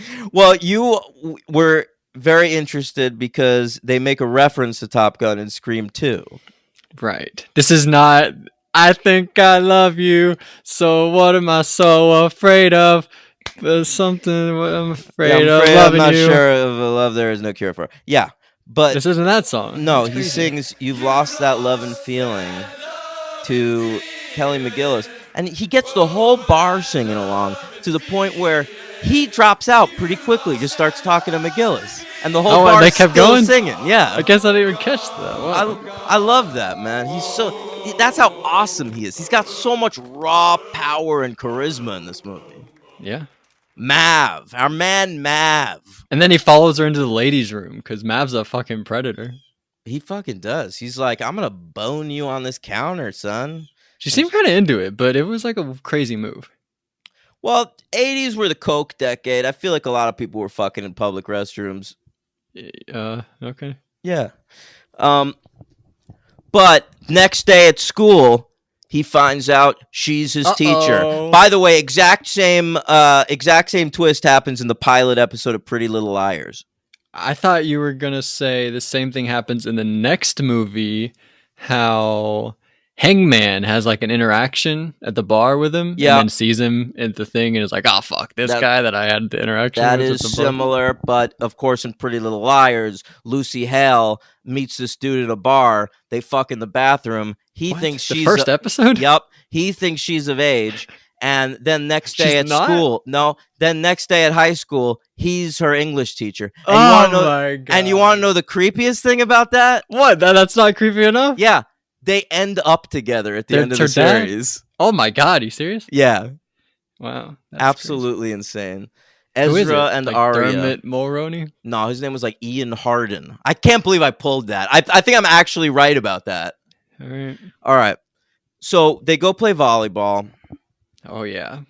It's great. It's very homoerotic. They're all shirtless except for Anthony Edwards because he doesn't have a bod on him. And but Tom Cruise, he's loving life. Yeah, volleyball's a fun game. I did get into one of my only fist fights during a game of volleyball once, though. Why though? Because dude was hogging the ball, bro. How do you hog the ball in volleyball? He kept. It's always up for grabs. No, it's not always up for grabs. You're in position, It always right? goes to his spot. That's not his fault. No, he was running pushes you out of the way? He was running into other people's spots, taking the right. shots. All right. So I gave him I'm on some your shit side. for it. He punched me in the face. I punched right back. Boom. I got That was it? suspended You for knocked one him out day or from something? high school. No, it was lots of punches after that. It was like a hockey fight. Oh yeah. Any teeth knocked out? No, we were both fine, and we made up. Yeah. Volleyball's fun. That dude, by the way, he's a cop now. So listen, Mm. that temper, I don't think is good. I don't It was want it your on the fault. You were the streets. one initiating it. No, he threw the first punch. He liked playing volleyball. You were like taking it personally. I was just like, hey, stop going in front of other people's shots. We're all He gonna was hit like, I these. like hitting it. And you were I- like, well, I like hitting you. He hit me first, man. Oh, he hit you first. All right. God damn it. I'm sorry. Can I tell you something that I never clocked before watching any of these Top Gun movies? Yeah. Tom Cruise needs to what do you call that? What do you call that when he needs like to do tweezers on his eyebrows? I did notice that. I think that was a thing in the 80s, though. Like, we were just way more okay with unibrows. My It's dad real kind of bad in had Top one. Gun. Yeah, no, he's got that is a mono-browed man in Top Gun. Yeah, I don't remember it in his earlier stuff either, like Cocktail, Risky Business. I don't remember that.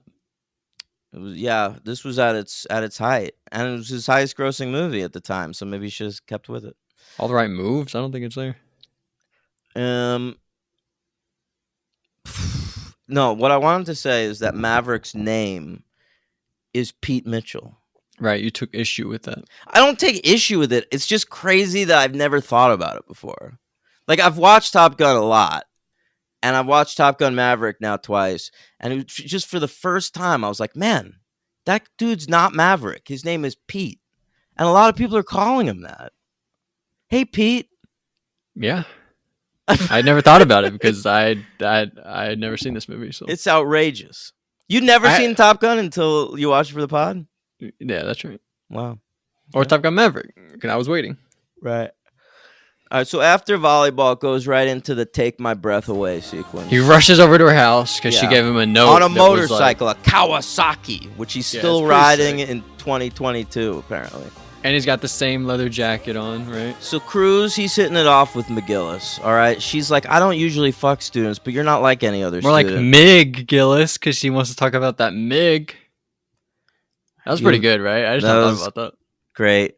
So he's hitting it off with McGillis, who says she doesn't normally fuck students, but she'll make an exception in Maverick's case because Maverick is so awesome, dude. She's honestly not even really like that. She wants to talk about the Mig. But also she does seem kind of bummed when he leaves, right? The raw power of his sexuality is so strong that she cannot keep her mind on work. Because he keeps mentioning him taking a shower, probably. Yeah, and she's fucking into it. That is a good move. She wants that tight 5'7" body in her shower. Yeah, if only she could have seen his tighty whities later in the film. Yeah, man, it was just fine to wear tighty whities in the 80s. That was normal. Yeah, what a time. What a time it was, yeah. I had some when I was a kid. All right, so meanwhile, Anthony Edwards is like on the side, his pal Goose. He's like, well, listen to this. You got Kelly McGillis. I'm not impressed because I've got fucking Meg Ryan. Yeah, who wins that one? I'll go Meg Ryan. Yeah, Meg Ryan 100 times over. I think not compare them. I'm sorry. I'm not comparing them, but I do think that when Goose died, Maverick should have made a move. No. Come on, in her time of woe, be that's not a shoulder to cry on. Yeah, that's not who he is, though. She even says, like, I love Maverick despite myself. She says that to Kelly McGillis. Everyone loves Maverick. What does that mean? Like, she's supposed to hate him because he? Yeah, she like I know he's like a hot shot, cocky guy, but God, I just love him. He's awesome. He's just awesome. So we meet Meg Ryan and their son, who grows up to be Miles Teller. Right, Rooster. Yeah, but his real name is Bradley Bradshaw. How do you feel about that? I liked it, like a Philip Phillips situation. I don't like it. Philip Phillips drove me nuts. All right. Anyway, Goose dies. That's big. Yeah, so sad. Yeah. It's an ejection situation. They're in a free fall spin. They really do a great job getting you to care about him. No, and that's why Anthony Edwards, to me, is the MVP of the movie. Because I agree. You wouldn't give a shit about anything in this movie if not for Anthony Edwards. Goose is so likable that everything that's enjoyable about the movie reverberates from him. Yep. Like, Maverick is more likable because he hangs out with Goose. All right. Yeah. Goose likes Maverick, so I like Maverick. Exactly. And the second half of the movie, you're really only invested in Maverick being a pilot. Like, who cares if Maverick's a pilot? You only want him to overcome the loss he feels at Goose's death. Right. And if you're not going to go Goose MVP, I would go Meg Ryan MVP. I think she is amazing in this movie. She says like 10 lines. 2 scenes. Yeah. I know, but I think she nails every line she has. You know, I've known Pete for a lot of years now. And I'm telling you one thing's for certain. There are hearts breaking wide open all over the world tonight. Why? Because unless you are a fool, a boy is off the market. He is 100% prime time in love with you. Hey, Goose, you big stud! That's me, honey. Take me to bed or lose me forever. Show me the way home, honey. I love it. No, if you're not going Edwards, you got to go Cruise, I think. So, he quits the biz. He's like, I can't be a pilot anymore. I'm not going to be Maverick anymore. I'm Pete Mitchell. I'm just Pete the quitter. And but don't even worry about it. He has a heart-to-heart with Tom Skerritt in his backyard where they talk about his dad. Oh, you skipped over a great part. Now he's back in. All right, what did I skip? We haven't really talked about Iceman that much, but what's the sorry, Val Kilmer? I He's gotta great. say, after watching Maverick in theaters, Mhm. I would have thought Kilmer had a bigger part in this movie. Yeah, that's why we haven't talked about him. He's not really in it that much. Yeah, he's got like a few lines. Like he only has a little bit more to do than some of the other. Like there are faces in the cast, like at this training facility, that have like one or two lines that ended up being famous, like Tim Robbins. Yeah, that's crazy. If you go on IMDb, he's second billed on the IMDb for this movie. That's crazy. I don't know But how that works. The one I was most excited about, Logan, is Adrian Pazdar, one of my all-time favorite actors. I think he was on my top 50 when we did that list, and I met him in person. He plays a character named Chipper. You really only see him like at the very end of the movie, like at the graduation ceremony. He has a couple lines. All right. Yeah. Because if he was Wolfman, he's in contention for my LVP. I don't remember who Wolfman was, but I wrote him down. Who's Wolfman? I just said I don't remember who it was. Anyway, back to Val Kilmer. He the best moment he has is when after Goose dies and when he goes to Maverick and he's like, "Hey, I'm really sorry about Goose. Everybody liked him." Like, that's pretty sad. Mitchell, I'm sorry about Goose. Everybody liked him.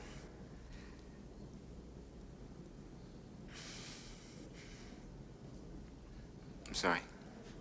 Yeah, that's a good moment. Kilmer's good there. But you don't really like Val Kilmer became like a great actor and movie star, and at one point was considered like the Marlon Brando of his time, like a difficult weirdo who makes bold choices and was hard to work with, but it's worth it because he's an amazing actor.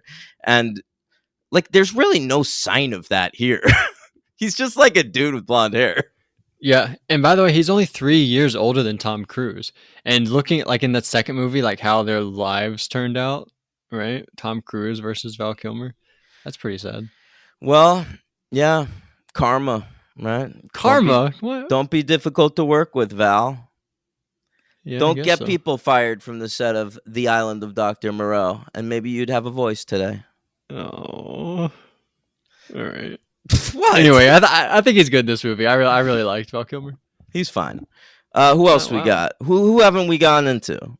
Who haven't we gone into? Tim Robbins we talked about. Meg Ryan we talked about. Oh, there's a person in the IMDb cast named Pete Pettigrew. That's right, Pete Pettigrew. Yeah. Like the Harry Potter character, Yeah. Peter Pettigrew. He's a technical advisor on the on the Yeah, I film. see it. Yeah, Pete Pettigrew. That And blew it's my his mind. only credit. It's Yeah. like he was in Top He also Gun, plays a character, and Terry then- Seidenthal or something like that. and then he became a rat. Yeah. Yeah. All right, so what other parts do you want to bring up? I like when he buzzes past the control tower, like, fuck you guys. Yeah, and I like in the second movie he does it to John Hamm. Yeah, also. that is great. The second one's so much better. Yeah, it really is. Like the problems with this one is like the love stuff you don't care about. The action scenes aren't as good, and those are just like elevated Yeah. tenfold in the next movie. Both of them are just so they're easy. It's so much better. Yeah, the thing the with dog tags. We didn't talk about that. Well, we'll get there. Yeah, the action sequences in this movie, in Top Gun, I just think it's hard to follow them. Like you, from scene to scene in this movie, you know what's happening. They're well directed. I They're well I do directed, think Tony does a great job but this movie. but Tony's just about the look of it. He's like he just wants a sunset happening, and you know Tony Sunset. Tony, yeah, good callback. And, but I think it's really he's more about the visual look and feel of the thing. He's thinking of it as like a music video kind of a thing. Whereas Yeah. I think Joseph Kaczynski does a lot more where like the architecture of the action scenes is always apparent. Like from shot to shot, I know exactly what's happening in the action sequences. We got to watch Oblivion. Yeah, man. I saw his firefighter movie. What's that? Only Playing with fire? No, he made one called Only the Brave. Oh, well. It's got Tim Riggins in it. And I enjoyed that movie quite a bit. In fact, the writer of that movie has a writing credit on Top Gun Maverick and is now nominated for an Oscar. Okay. Well.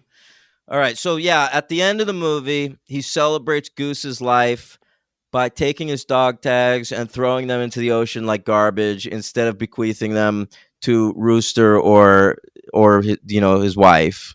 Like Carol. Like to me, you know how Rooster's all mad at Tom Cruise all throughout the second one? Yes. I don't even think they needed to add the thing where like Tom Cruise didn't let him go to flight school. When they this should have moment made happens, the whole thing just you didn't give me my dad's dog tags? Like what an asshole. I thought for sure this would be what the second movie was about. Was because I didn't know, I didn't see neither of these. So when I saw that moment, I was like, well, that's what the second one's gonna be about. Fucking Miles Teller's out for revenge because he threw his dog tags away. But no, that's not really touched on at all. No, I mean, I hope Teller finds that out. Maybe he just hasn't. It hasn't occurred to him where his father's dog tags are. In Top Gun Maverick, I'm sure we'll figure. You think they're gonna call it Top Gun Maverick? I really hope so. I want to see a spate of spinoffs. I think they should start doing 3 a year, like Marvel, and have it be Top Gun Hangman, Top Gun Maverick Rooster. It has to be Top Gun Maverick. No, it doesn't. No, that's not how it works. Oh, okay. That you do Top Gun Maverick Bob. Yeah, I loved Bob. And then, did you? And then do you know who that was? Let's finish this movie. Yeah. Movie. All right. Well, I'm just gonna say I got to the closing credits, saw it was Bill Pullman's son. I was pissed off. I was enjoying a nepo baby. Yeah. All right. Yeah. Well, let's finish this one. I give it a solid 3 stars. I really liked it. Mine's not so solid. To be honest, when I got on Letterboxd, you thought about giving it a 2? I had this at a 2, and then I rewatched this movie like 2-3 years ago, and I raised it to a 3. I think I'm getting softer in my old age. Wow, really? Yeah. I didn't know that. But we'll go 3. It's got picture credits. I love picture credits. Oh yeah, it did. I wanted to bring that up. It does have the like video character credits. Yeah. MVP Anthony Edwards. Yep, I agree. Goose. Sorry, I'm yawning. LVP. You can. I had Wolfman written down. I had Charlie written down. I think the love thing's pretty weak. I'm saying Cougar, man. Who's that? Oh, he's the pussy. At the beginning. What a little pussy willow bitch. But he directed Into the Blue. Listen, he's my MVP of Into the Blue, but certainly not here. Is he really? He's your MVP? No, I don't know. I just like Jessica Alba's MVP of Into the Blue. Into the Blue's not very good, dude. I would say it is. I would say of Into it's at the least Blue, a 4, probably 5. Stop it. Into the Blue, Blue Crush, and Turistas. I think Into the Blue's the weakest. That's just stupid to say. It's not. Is it Josh Duhamel or Timothy Olyphant in Turistas? I don't remember. It's definitely one of the two, but I don't remember either. Maybe both of them were in it. No, they would never do that. That'd be way too confusing. Unless they were playing twins in like an Ingmar Bergman type movie. That would be great. Put those put Josh Duhamel and Timothy Olyphant in like a gender swapped remake of Persona. That would be good. That would be fucking awesome. It was Duhamel. I looked it up. Okay. Yeah. All right. Okay. Who'd you go? Oh, you went with. I don't want to go with him, but I don't want to go with the like one. I'll go with Wolfman, because I don't really remember that guy. All right. Well, that actor's name is Billy Tubbs or something like that. Barry Tubb. All right. You don't like him. Whatever. Should be named LVP. He's from Texas. He's probably an asshole in real life. We'll give him LVP. All right. Hey, listen to this fun fact about that guy. He walked Julia Roberts down the aisle at her wedding to Lyle Lovett. Wow. That's weird. Oh, and how about this? He got Kelly McGillis in real life. They dated for 2 years after this movie. Wow, how about that? So I think Barry Tubb, LVP of the film for you, but MVP in life. He's the MVP in life. Yeah, yeah. Out of all of life, he is the MVP. Because he boned McGillis in her prime, baby. All right, only for 2 years. Yeah, well, that was her entire prime. It wasn't like Cruise, who was with Kidman for 10 years. That's true. He locked that down for 10. Yeah. Let it I go think for 11, Katie actually. Holmes. I think from 90 to 01. I think I looked it up. Who's Cruz fucked in real life? We know of Penelope Cruz. We know of Katie Holmes. Who's he with currently? Is he with anybody? I don't know, man. I don't Has know. Scientology bought him another wife yet? I remember Leah Remini on that show said that she auditioned to be Tom Cruise's wife. Like in real life? Yeah, like when he married Katie Holmes, apparently Scientology held auditions to be. Wow. So Katie Holmes auditioned to be Yeah. Tom Cruise's wife. Yeah. Never knew that. Oh my I have one more God. thing. Yeah. Tom Cruise is leaving. Maverick is leaving. He's like, well, I've been like too much for the Academy. And they kicked me out, whatever. He's like at a diner, whatever's going on. And Charlie shows up and she's also leaving. Oh, She got right. a promotion at like NASA or whatever the fuck she works at. And so she comes in and she's saying her goodbyes and he's eating. And the waitress comes over and they're like, what do you want? And she's like, she says this. She legit says this. This is 86, right? She says, I'll have what he's having. I noticed this. And by the way, it's in a movie that Meg Ryan is in. Yeah, exactly. Yes. Which I wouldn't have got brought this me up to otherwise. thinking, Logan, wouldn't it be great if in the late 80s they made a Top Gun spoof starring Billy Crystal as Maverick? How many people? But nobody would have understood that was a line from Top Gun. No, but I just think that just sparked Nobody my would have seen brain. the connection. But though. I still think it would have been a good movie, and they could have included that in the You movie. hate Billy Crystal. Yeah, but at the time, that's when you're going to watch Billy Crystal. I guess so. Late 80s. But yeah, that line, that was crazy to me. And I think the other movie is I think that's 89 or something like that. Yeah, that 88. It might be 89. Yeah, that blew my mind. Like I couldn't believe what I was hearing with my own ears. Yeah. I very, literally very cool literally, I paused the movie and talked about that moment with my girlfriend. Yeah, it was pretty cool. Yeah. All right. Let's get into Top Gun Maverick, the sequel. Oh, by the way, did I mention that somebody died making Top Gun? One of the test pilots. No. Yeah. Really? Stunt pilot guy went into a free fall, died. Oh, Somebody that's sad. It's like Deadpool 2. Those are the films worth dying for. Deadpool 2, The Twilight Zone the movie, and Top Gun. Rust.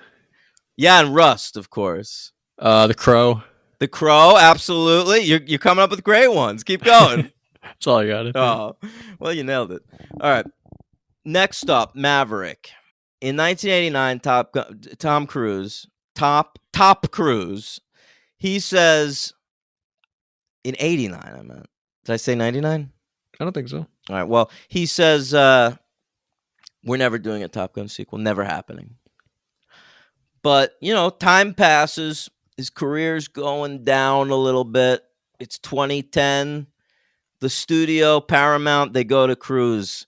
They're like, let's do a Top Gun sequel. He's like, all right. And they hire Tony Scott back to be the director. Oh. Yeah, and then Val Kilmer signs on as well. And they start... Christopher McQuarrie, they get him right away. He's the fellow who wrote The Usual Suspects, also a bunch of the Mission Impossible movies, including the best one, Fallout. And he writes the first draft of the script for Tony Scott to direct. Reportedly, it had Maverick in a much more supporting role. Yeah. Yeah. But then what happens is in 2012, Tony Scott jumped off a bridge and died. Yeah, very on sad. purpose. Yeah, it was very sad. It was a crimson tide. And, Ridley Scott still alive or no? Ridley, yeah, of course. I don't know. He's They're making new Gladiators. He doing anything with he's that? directing it. Yeah. He's directing that. You know who's in that? No, who is? I think it's Paul Mescal. Who the fuck guy is from that? After Sun. Oh, He got nominated for Best Actor. I don't care about these people. You gotta watch After Sun. I'll watch it. Ridley Scott, he's still making he still constantly comes out with movies, dude. Like he Really? made that movie. Remember when who got Spacey? Oh yeah, didn't he do The Martian? When Spacey got Me Too'd and All they the Money in replaced the him with World. Christopher Plummer. He directed that movie. Oh yeah. Okay. Yeah. Let's see what his most recent movie. The Martian. He did that too. Yeah, The Martian. That's okay. House of Gucci. He directed that. No, he did that movie. I didn't know that. Oh, how about The Last Duel? That was like one of my favorites of that year. I loved that movie. Yeah, you're right. The Damon Affleck movie. Yeah, he directed that. I didn't know that either. Ridley's So he's doing always shit. working, man. That's cool. Tony needed a rest, but Ridley, he'll sleep when he's dead. All right. Is he making like better stuff than ever? Is he like more inspired than he's ever been? To, I like, make kind good of shit? think Last Duel is his best movie since Alien. Oh, whoa! You're not Yeah. a Gladiator guy. It's okay. All right. All right. So Scott's dead. What next? What can we do? Cruise in 2013, the year after Tony Scott dies, he makes this movie Oblivion. Really likes working with the director. He's like, "Hey Paramount, can we just get this guy? I like this guy, Joseph Kosinski." And so he signs on in 2014 or something like that. And but the movie stays in development hell. It seems like there were like 1 million screenplays for this movie that were just out there, and then they settled on a writing credit for like 3 of them. And now they're nominated for best adapted screenplay at the Oscars. These 3 may never have met each other. Yeah, well, they probably haven't. Yeah, One of them's Aaron Kruger, right? one of them's Aaron Kruger, the man who wrote the classic line, "What's your favorite scary movie?" "My Life," That's right. from Scream 3. And I can't stop rolling down the hill. Classic. And he also wrote Reindeer Games. I remember that about Aaron Kruger. Oh, wow. Yeah. That was like people were excited for that one, right? Yeah, it was supposed to be good. It wasn't. So that's he gets a credit. Eric Warren Singer gets a credit. He's the dude who wrote Only the Brave. He's the one who like fashioned this script for Joseph Kosinski because they know each other. And then Chris McQuarrie also gets a credit. All right. Casting. How about this? Who do we cast as Anthony Edwards' son, Rooster? They ended up going with Miles Teller, but I've got the final 3 names here. Yeah. What do you got? Ansel Elgort. No, but you're close. Nicholas Holt. Oh, okay. I was gonna say. Oh, I think one of them was Hangman. Yeah, that's the other one. What's his name? Glenn Powell. Glenn Powell. It was down to Nicholas Holt, Miles Teller, and Glenn Powell. They chose Teller. They were like, "Hey, Powell, take this smaller role." Powell was like, "Get out of here, no." And then they were like, He takes it. Well, he turned it down at first, and then they were like, "But you could do a lot with it. Like, well, You can be the hero. yeah, like yeah." I think he thought he compared it to Draco Malfoy. I read that. Like he said, "I don't want to be the fucking Draco Malfoy of Top Gun University." But Draco ultimately wasn't terrible. Yeah, but also, where's He, Tom let him Felton's live. career at? Great point. Yeah, He was on the Flash or whatever last time he I saw certainly him. was. That was the last time I saw him too. It was like 4 or 5 seasons ago. Oh man, All right. he's good though. I liked Glenn Powell. I think his newest thing that I heard about was he has a movie coming out with Sydney Sweeney, like a rom-com with Sydney Sweeney. I'm down for that. I've been a fan of his for a while. He was on this show Scream Queens on Fox, and I thought he was like one of the best parts of that show. I think he's a funny actor. So the guy was one of the best. The show with all the women. Yeah, listen, I'm not ashamed to say it. It's true. All right. Not Emma Roberts. I would Or say Ariana I would Grande? say Ariana Grande was not good on that show, but I will say Emma Roberts was one of the best as well. They were probably the 2 Okay. best on that show. Emma Well, Roberts. I didn't and know he this was so prominent. Yeah. Oh, he was great. Yeah. Well, mostly in the first season. Then the second season, they brought in John Stamos. It was kind of a mess, but I still liked it. All John right. Stamos was on the Scream Queen. Yeah, he was a regular on it, dude. I think he boned Curtis. Who's Curtis? Jamie Lee. Oh, holy shit. Oscar-nominated actress Jamie Lee Curtis was a regular on Scream Queens not that long ago. Can I say my favorite thing about Hangman? Yeah.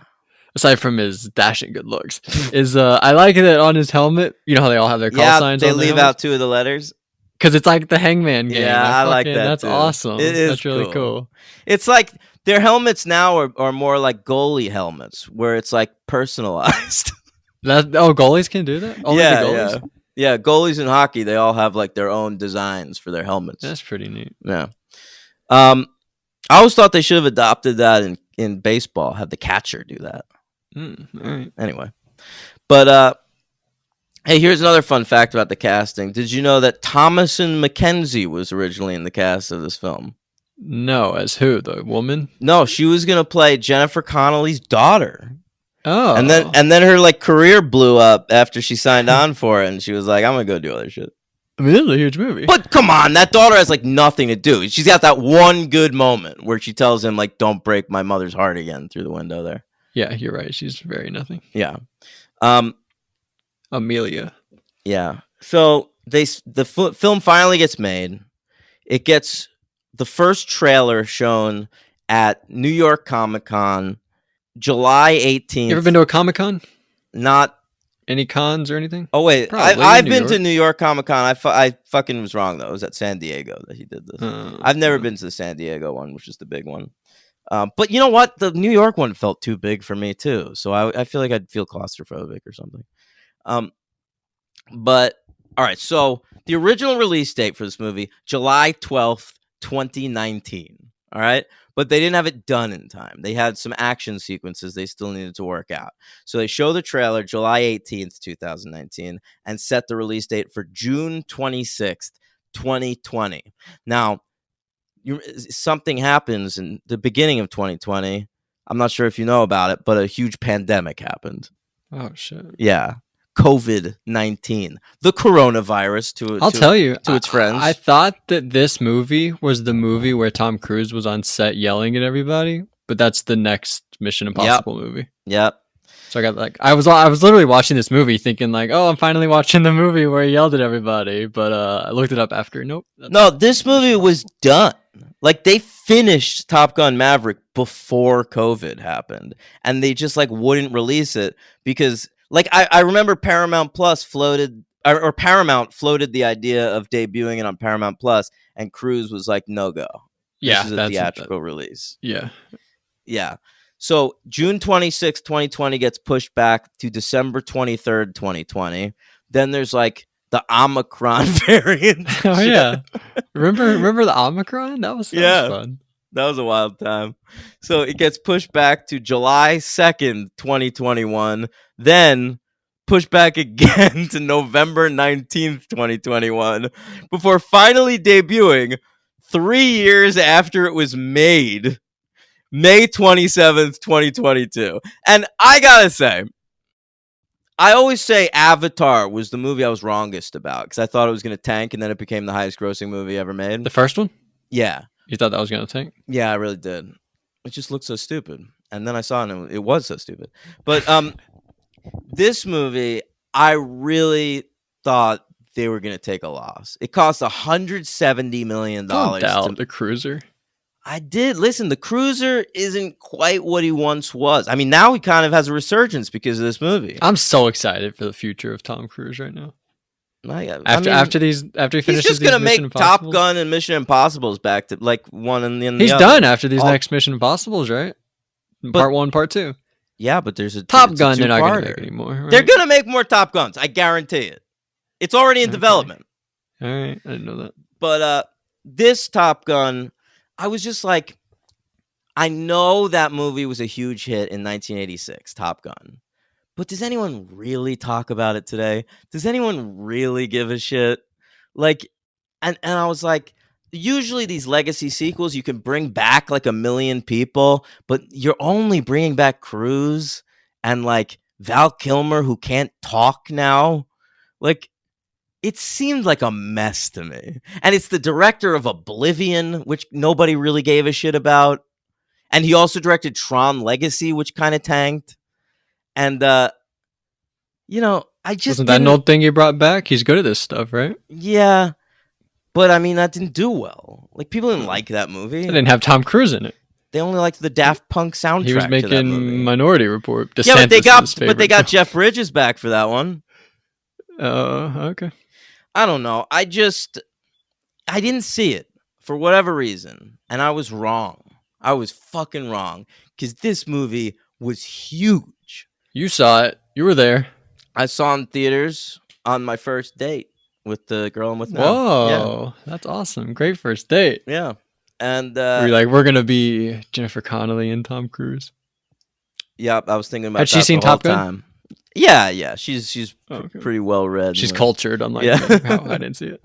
But this movie on a $170 million budget made $1.489 billion Sheesh. at the box office.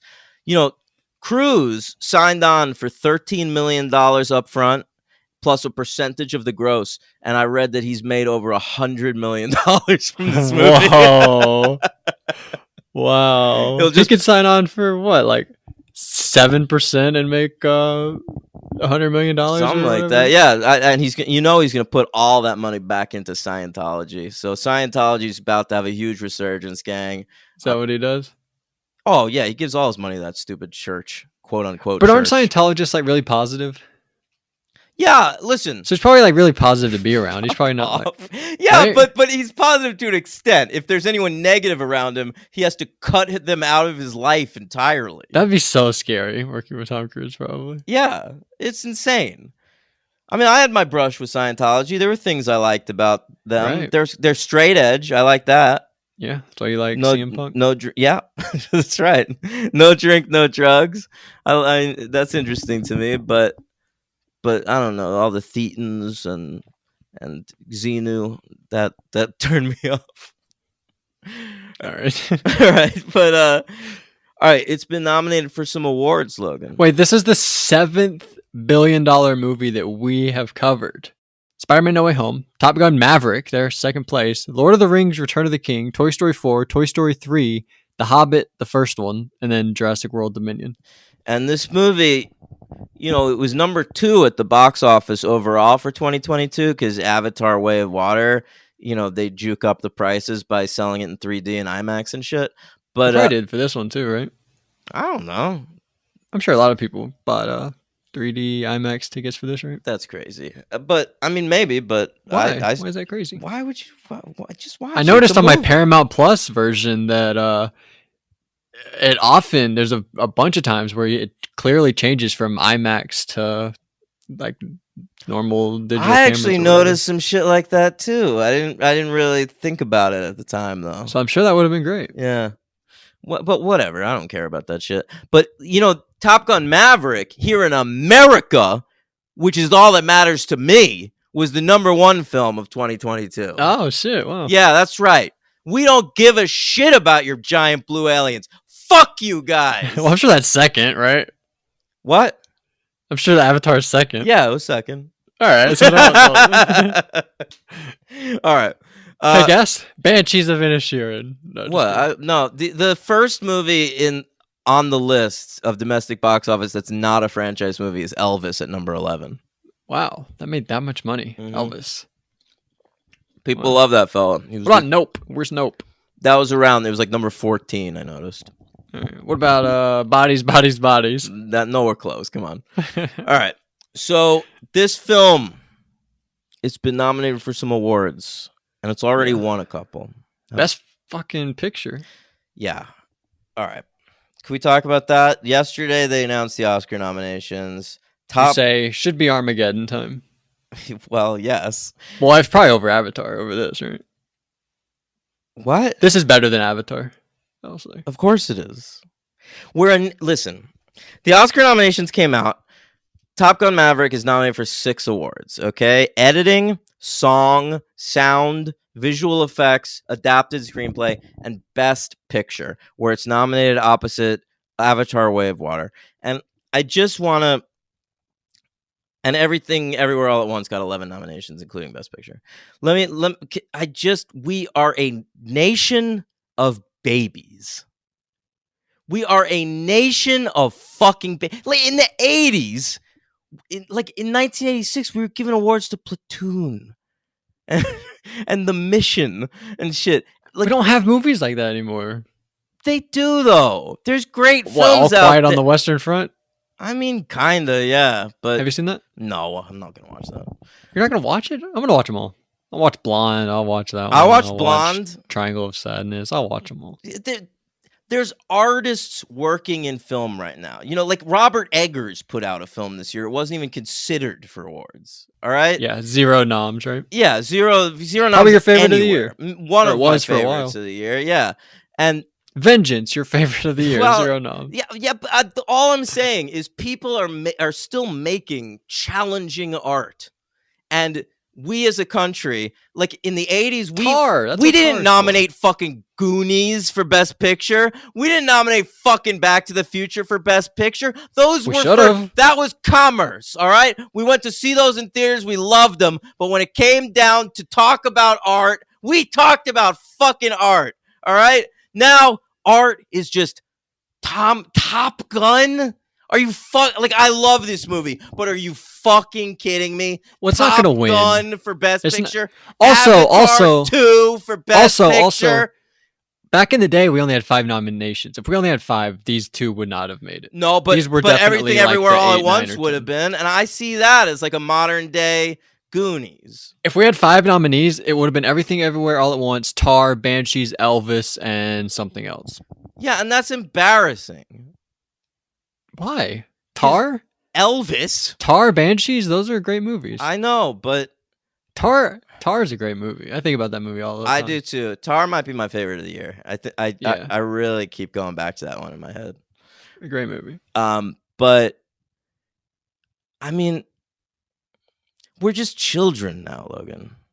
We're giving Golden Globes to Angela Bassett for being in Black Panther 2. What are we doing? Where are we as a society? We're fucking 2 steps away from idiocracy. I'm telling you. Yeah, you think that would have been nominated for something if it came out today? No, I'm saying that predicted the future. Oh. It's insane. Really, Everything Everywhere All at Once, that you're gonna put that alongside like real movies? Remember when Parasite won? That was awesome. Yeah. What happened to that? I think everyone views Everywhere All at Once like Parasite. We just don't. It's not like, are you fucking kidding me? Everything Everywhere All at Once doesn't have shit to say about anything. It's a fun romp. I enjoyed it. It's got an all-Asian cast. That's good. But come on. They just view it as not Oscar bait, which people like. It's not Oscar bait. It's money bait.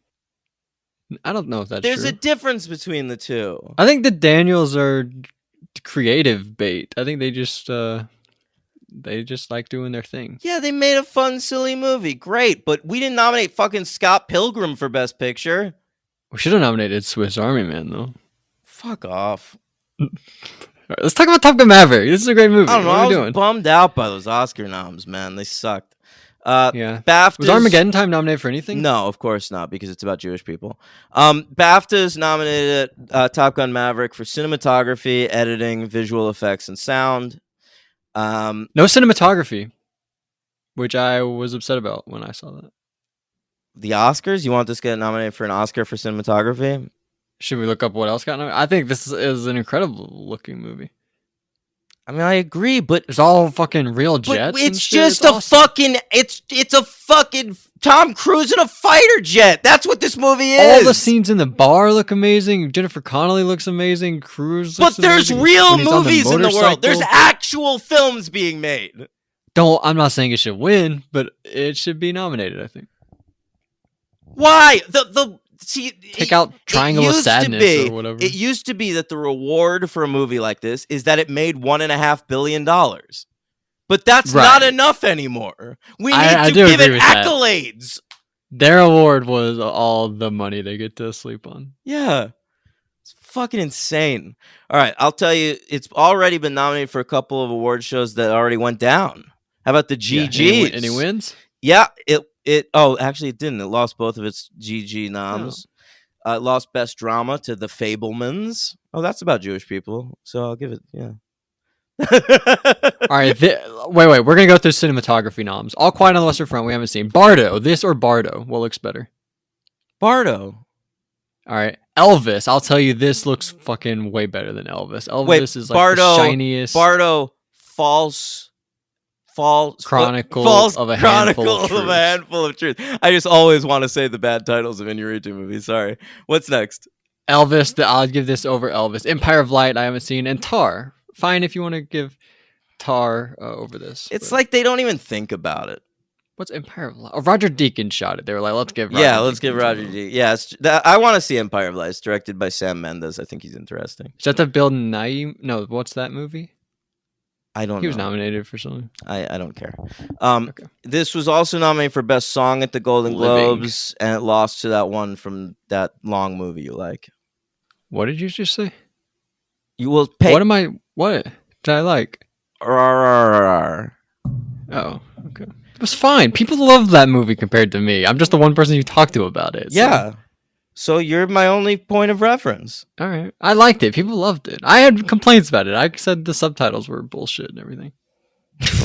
You just don't like reading. No, the I'm whole mix, joking, I'm the way joking. they did it was stupid. All right, Saturn Awards. You want to hear how it did there? Yeah, yeah.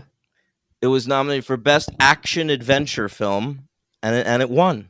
Good. Yeah. Tom Cruise. I would go Lightyear. Fuck off. Tom Cruise won Best Actor of the All right. year in a genre film. Joseph Kosinski was nominated for Best Director, but he lost to Matt Reeves for The Batman. Wow. Yeah. That's stupid as hell. Well, I mean, they're only including genre films. I can see it. It won for editing, and it lost visual effects to Godzilla vs. Kong, which I thought was an appalling movie. But they fought in the ocean. That was kind of cool. It wasn't cool, man. That's why I watched it. I was like, I didn't enjoy any of the other ones from that franchise. And then there was like, well, they're going to fight in this one. I was like, all right, I'm back in. And it sucked. I'm never watching another I'm one of those sorry. again. All right. So Top Gun Mav, let's get into it. It starts with the exact same scroll. Yep. And then They call it Top Gun Maverick. And you're like, what? Why do they call it that? yeah, because Maverick's so awesome. He got his name into the title of the school. Mm-hmm. So he's working at this black ops. He has like his own place. What? He like runs his own facility, right? It's like a black ops unit where they're like trying to develop sort of military technology that's advanced. And so the beginning is like he's only ever done Mach 8 in one of these new Mach fangled. 9. No, he's They have only to get to ever Mach 10. he's only ever done Mach 8. The Mach but they have to 9 test Mach trial 9. is today. But They're saying we're canceling the program if this shit doesn't go Mach 10. Ed Harris is going to come and shut the whole thing down. And so Tom Cruise is like, well, fuck that baldy freak. I've been taking hair plugs for years.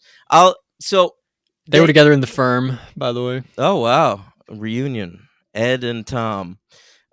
So he does it. Mach 10. On this sequence, awesome. Pretty sick. Awesome. Why does he keep going though? It's crazy. I get Because he's a maverick, man. I know you gotta push the boundaries, but and it leads it's crazy. it leads to maybe the best joke in the movie.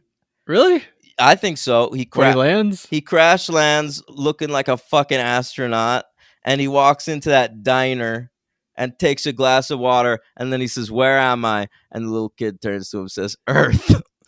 yeah, that was the best joke. In the I movie. think it's the best joke in the movie. Wow. That little kid delivered it. That's the Yeah, I'll pretty have good. what he's having of this movie. Yeah. Okay. Yeah. So what do we learn about Tom Cruise? He gets called in to speak to John Hamm. Yeah, Iceman basically calls him in. We don't really learn the whole details of it, but he gets called to Top Gun, and you're like, why? But it's really because Iceman wants him there because he knows that he can bring out the best in Rooster, who's going to be at this place or something like that, right? That's right, yeah. And so, you know what's wild is that Top Gun ends with him becoming an instructor at Top Gun. Yeah, right. But then in this movie, they say he only taught there for 2 months. Yeah, he tried it for a little bit. Yeah, he wasn't into it. All right, so John Hamm brings him in. John Hamm says, "Shut the door, have a seat." That's a Mad Men reference. And Was it actually? yes, Like legit, that was a Mad Men I reference? just made a Mad Men reference. Oh, I thought you meant he in the movie. They made a Mad. Oh, you got me. No, yeah. Come on. He says we've got this mission. All right. It's like he says that all the time. Sit down, have a seat. Shut the What does he door. say? Shut the door. Have a seat. Like every episode. No, but he says it enough that one time there was an episode called that. Like how rude or something.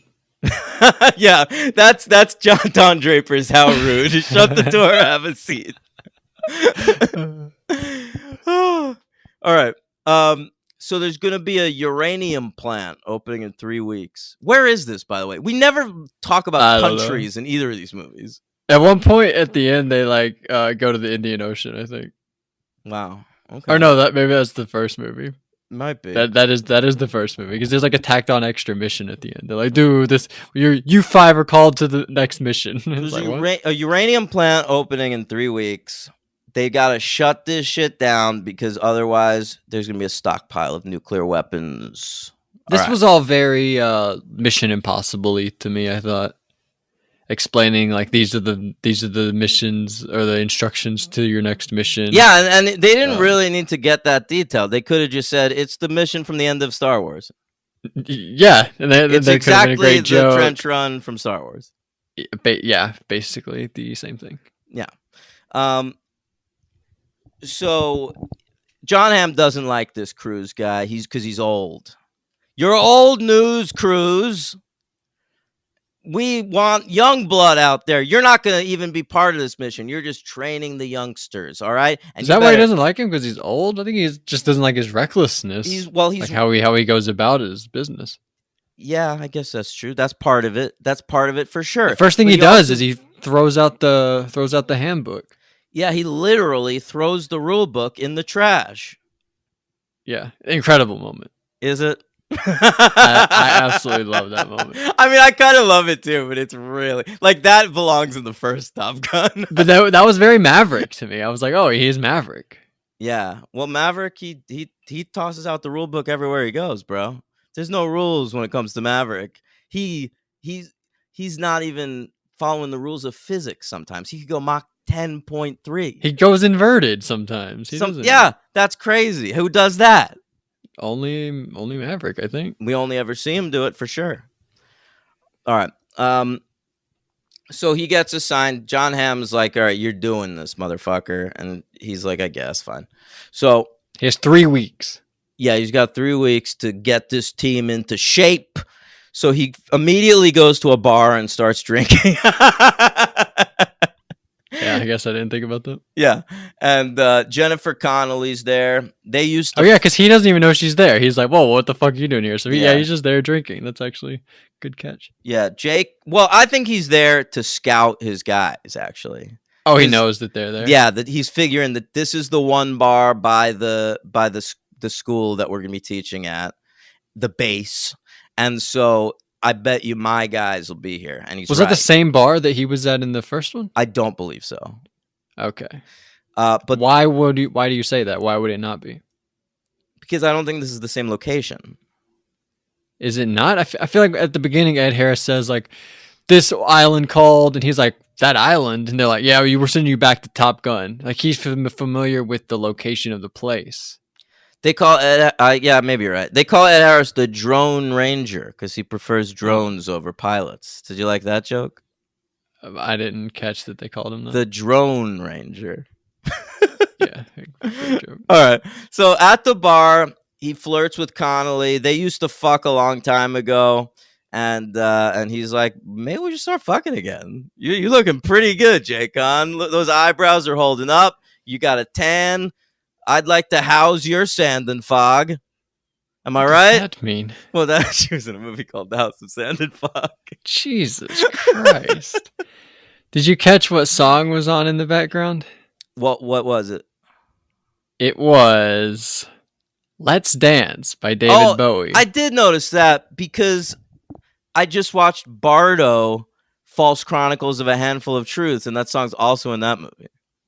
Okay. But I bring that up because she got her start in Labyrinth, and he's in that movie. So I was like, whoa, fucking Bowie thing and Connolly. I thought that was really cool. You think she got her start in Labyrinth? In my mind, did she not?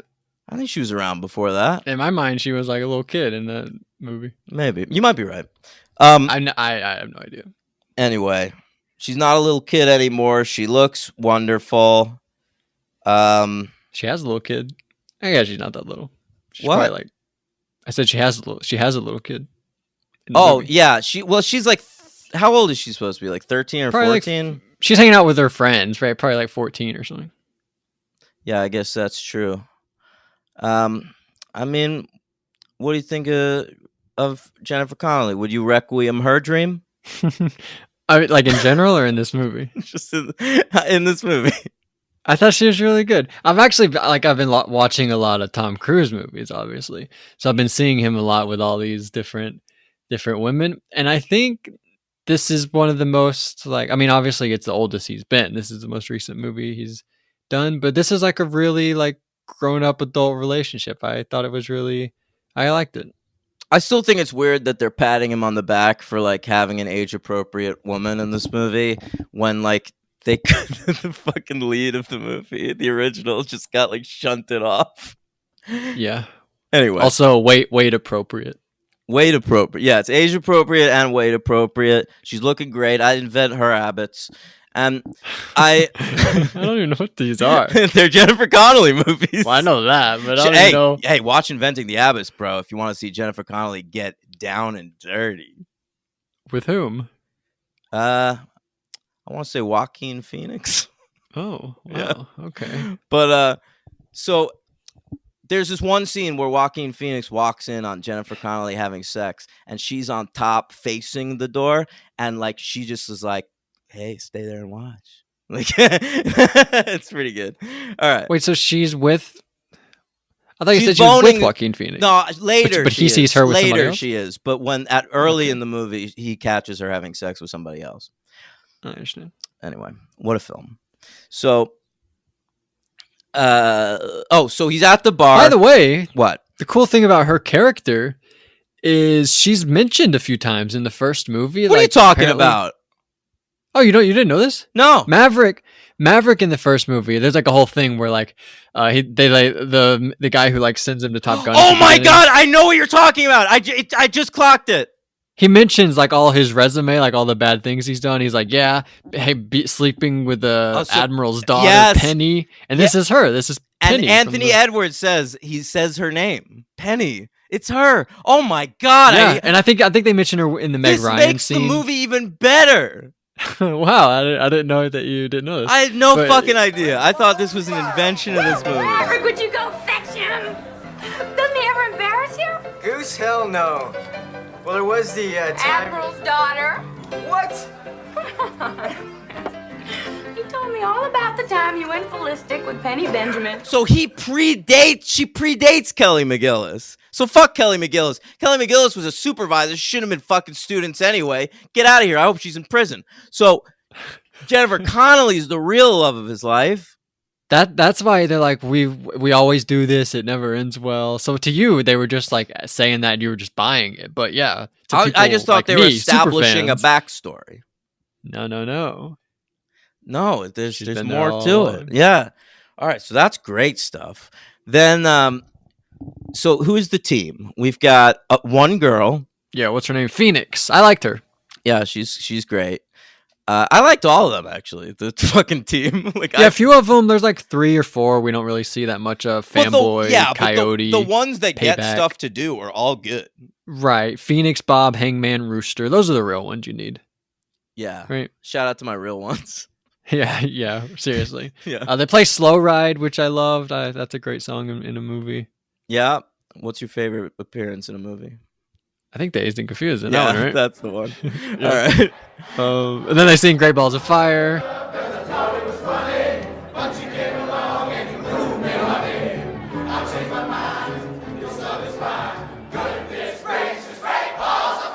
A little cheesy. They show the flashback, and you're like, all right, I don't know if they need that. Apparently, Oh, well. Apparently, Kaczynski said the scene wasn't working as well as he wanted it to, and they tried that in the edit. It wasn't originally planned. They were like, "What if we throw a flashback here?" And he liked it better. So, I mean, if the original one pissed you off because they were singing a song from the 50s, like, how do you love this movie? these guys like my age in the Well, in the army or in It's the navy. it's the worst part of the movie. Yeah, I kind of agree. This is just a group of 20-somethings. Miles, It's just listen, for us, you too. could sort Miles of was like a little buy, baby. you could buy that Miles Teller, like his dad loved Great Balls of Fire. So maybe Meg Ryan played it around the house and shit to remind him of his dad.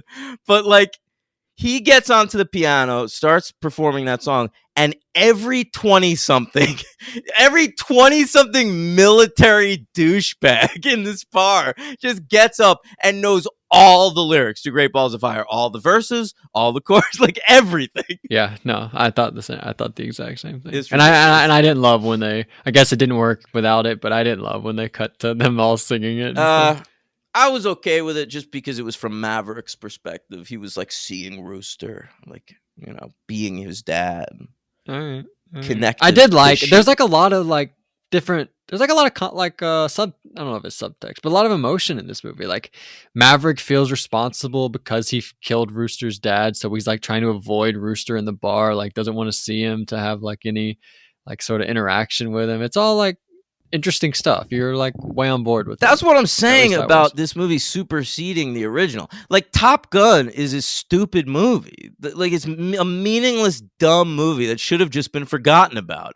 But what this film is doing is extrapolating. They're like, all right, well, we're gonna go ahead, take this shitty movie super seriously, and we're gonna genuinely extrapolate what would have happened to these characters and how they'd be feeling today. And it does it. Like it's a layered, fucking deep movie. Still don't think I Corey should- did a great job. well, also only the brave guy and Aaron Kruger. Right. Sorry. So, all right. So he throws the rule book in the trash. He starts teaching them. He's like, "Hey, we're gonna be doing this thing. It's basically the end of Star Wars." No. First off, we get lots of training, but this one's like way better than the first one. Like with the training, because you really get what they're doing. The first one, they do dogfighting, which makes sense. That would be like one of the first things you do. You learn how to like shoot your guns and go through all that. So they do that. And Cruise, it's like Cruise versus everybody, like individually, but they do the cool mechanic where they use the push-ups to be like to show that he's beating everybody. Yeah. So it's like just like he does it, and then people are doing push-ups. He just constantly does it. And So I that's liked awesome. and the little thing where the green trigger becomes red.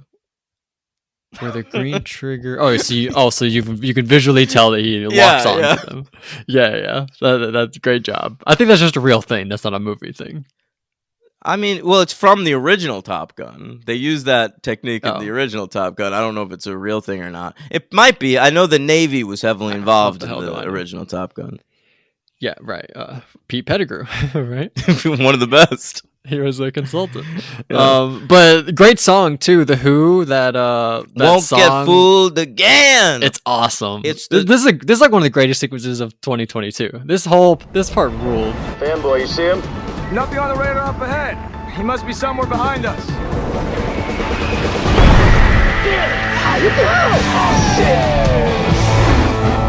We don't get fooled again. Yeah, The Who. That's a great song, but I always think of these songs like they're CSI theme songs. Oh, Like yeah, Won't I Get didn't Fooled think about Again that. is the theme song of one of the CSIs. I don't know which Okay. one, but certainly one of them. Well, I didn't think about it. Anyway, whatever. I didn't think about it during the movie either. That's what I think about when I think of The Who now. And I also, of course, think about, hey, where's that book, Pete? Pete Townsend. He was apparently researching on child pornography. He certainly wasn't jerking off to it. Where's the book? All right. So in this one, the rule is you can't go below the 5,000 feet hard deck. They call it. And also the bar is called the hard deck, which I think is a cool name for a bar. Sure. But anyway, so this one you can't go below 5,000 feet, which is a great way to tell us because later when they do the thing where they're doing the trenches, they say you can't go above 100 feet. And you're like, what? They said going below 5,000 was too dangerous. Now you can't go above 100? That seems like suicidal. But so that's cool how they use that. Yeah. I thought. I like that too. The whole thing is just well put together. You get invested in all these guys. You want Rooster to do well. I love that scene where like first you see Rooster talking to Cruz on the hub of the battleship, and then it like pulls out, so like we can't even hear them talking anymore, and it's just like Glenn Powell talking about them. Like, what the fuck's going on over there? I sort of didn't love all of his stuff with like see, they were like what is that, how does that even affect anything, him like being involved with the story about the dads? I sort of didn't like him butting in. Like what why is that necessary? Well, he doesn't want Miles Teller to be chosen as the head of the mission just because he's a fucking nepo baby. I know, but He's feel like, that I'm didn't work working for my me. fucking ass off. I'm the hangman, bro. I made this helmet with the missing letters. Yeah, you gotta pick me. Come Yeah. on. Yeah, but I don't know. That didn't work for me. All right. So then instead of volleyball, it's football in this one. Oh yeah, crazy. Oh, you skipped a part. They go sailing. Jennifer Connelly and Tom Cruise. Oh, that's right. Yeah. I love that part. And then they fuck. What? Was that right now? I think it's right after the sailing, right? Where they fuck and then he jumps No, out the it's window. after football. After football. Oh, you're totally right. I'm sorry. He loves to just go over his ladies' houses after playing sports. It's like the weirdest let's get to that in a second. But they go sailing, and there's this really great not ADR. There's this great like ad-libbed moment. I mean, I assume that they were sailing, like really sailing. Like Tom Cruise was like, "We're gonna go sail," and they're on the boat, and Tom Cruise like slips for a moment, and Jennifer Connelly's like, "Are you okay?" And it seemed like a real moment, like Jennifer Connelly asking Tom Cruise if he was okay, and it's in the movie, and I thought that was awesome. You okay? Yeah. Might have been, yeah. It's probably the most natural Tom Cruise moment of any Tom Cruise movie. Yeah, he he answers her. He's like, "Yeah, I'm okay." Yeah. I thought that was cool. I like the football scene, man. I like I didn't watching really these. understand They're playing offense and defense at the same time. Yeah, it was crazy. I've never seen that before. I just think I like watching these dudes have a lot of fun. They're just having a great time. You know who else I really like in this movie? Cruz the dude who like works with Cruz. The actor's name is Bashir Salahuddin. He's got the mustache. The black fellow with the mustache. I didn't want to say that. Why? There are very few black people in this movie. I didn't want to identify the guy as he's the black one. guy. He's one of two black guys in this entire movie. Yeah, don't forget Charles Parnell. Who's that? Oh, there's a few black guys. Oh, Charles he's Parnell's like, the other old guy. Yeah, that's right. Yeah, he's with. Oh yeah, John and Hamm. one of the Coyote. He's black. Jay Ellis. Is that who that is? No, that's Greg Tarzan Davis. Who's JL? Oh, that's Payback. Man, I need to give this movie more credits. A little bit more diversified than I thought. Yeah. All right, whatever. But I like that Bashir Salahuddin. Did you like the song they played during Dogfight Football? It's a One Republic song. I kind of feel like they could have done better. Well, it was written for the movie. Oh, seriously? Yeah. I didn't know, by the way. My review was just like supposed to be like, haha, a Lady Gaga song. And then like the next day she was nominated for an Oscar. I did not know that I'd heard that song before also. I didn't know that this song was written for this movie. Yeah, that's the top. They needed to. Because the original Top Gun was nominated for the song best also. song. I think it's really good. Yeah, I mean it's not as good as Take Your Breath Away, but I would root for it if not for Not To. Oh, would you shut the fuck up? Not to. Oh, what is that like what Mork says when he comes down from work, bro? All right. Yeah, I'm making references from before you were born. I know what you're talking about. Robin Williams. Yeah, but that's what he says in that show. Not to. Yeah, it just wasn't funny. Don't diss my favorite movie of the year. Jesus Christ, man! I feel like all right. So they go and me today. I'm not. They go and they have sex, but don't. They like lay down, and he has his shirt off, and they just kiss and then talk. I don't really know what was going on. I think they fuck. Do they? I've seen Tom Cruise fucking movies. This was not that. I think it's post. You're talking about the scene in the bedroom. Oh yeah. I think they're about another scene. I think they're post coitus in that scene. But it shows them. It shows him like lay her down and they kiss, and then it's just like he has his shirt off, and it's like a weird editing. I think we cut to a little later after he's. Yeah. I mean, I assume we do, but I thought it was interesting. Few interesting editing choices. After he Mulhollands her falls. Mm-hmm. It's another movie she's in. Okay. So then he gets up. I audibly gasped. I'm not kidding. I was watching the movie by myself, by the way, and I was like, "Oh my god!" When he's talking to her, he's like, "Yeah, I pulled his papers because when his mom died, and when I found out Meg Ryan died, know. I got so sad." I wrote it down. It's one of my notes. Meg Ryan is dead in this universe. 3 question marks. Yeah, it's like killing Dewey. What are you doing? yeah, that is weird, right? Like they had an opportunity to bring Meg Ryan into this fucking thing. She's too fat. No, I'm just kidding. You know what? She's had too much work done. Is the thing. Oh yeah. She looks weird. Okay. Yeah, I mean, so is Nicole Kidman. What she look like? Goldie Hawn? No, she looks like Meg Ryan, but with a plastic face. Oh, All right. What happens next?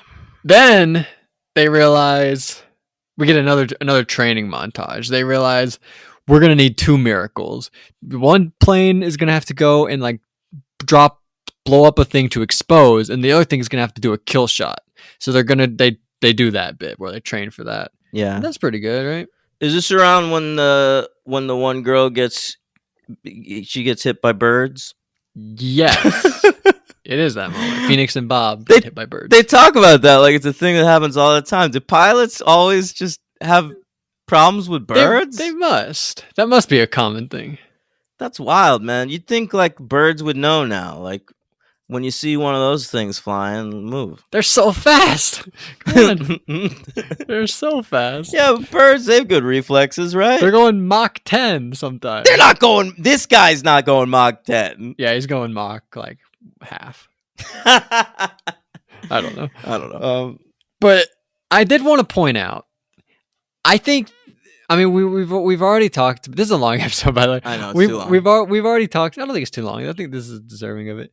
We ranked Tom Cruise. But we already talked about how like this movie elevates the first movie, but I also think this movie really is elevated also by the first movie because during this sequence, because Goose dies halfway through that movie, you sort of think someone could die at any point in this movie, right? Yeah. This is like one of those things where you know the formula of Top Gun, the first one, so you're like, all right, something might, but nothing happens. That is where I thought this was going. Me too. So I thought the first one sort of played into this one very well. But then I have a question for you.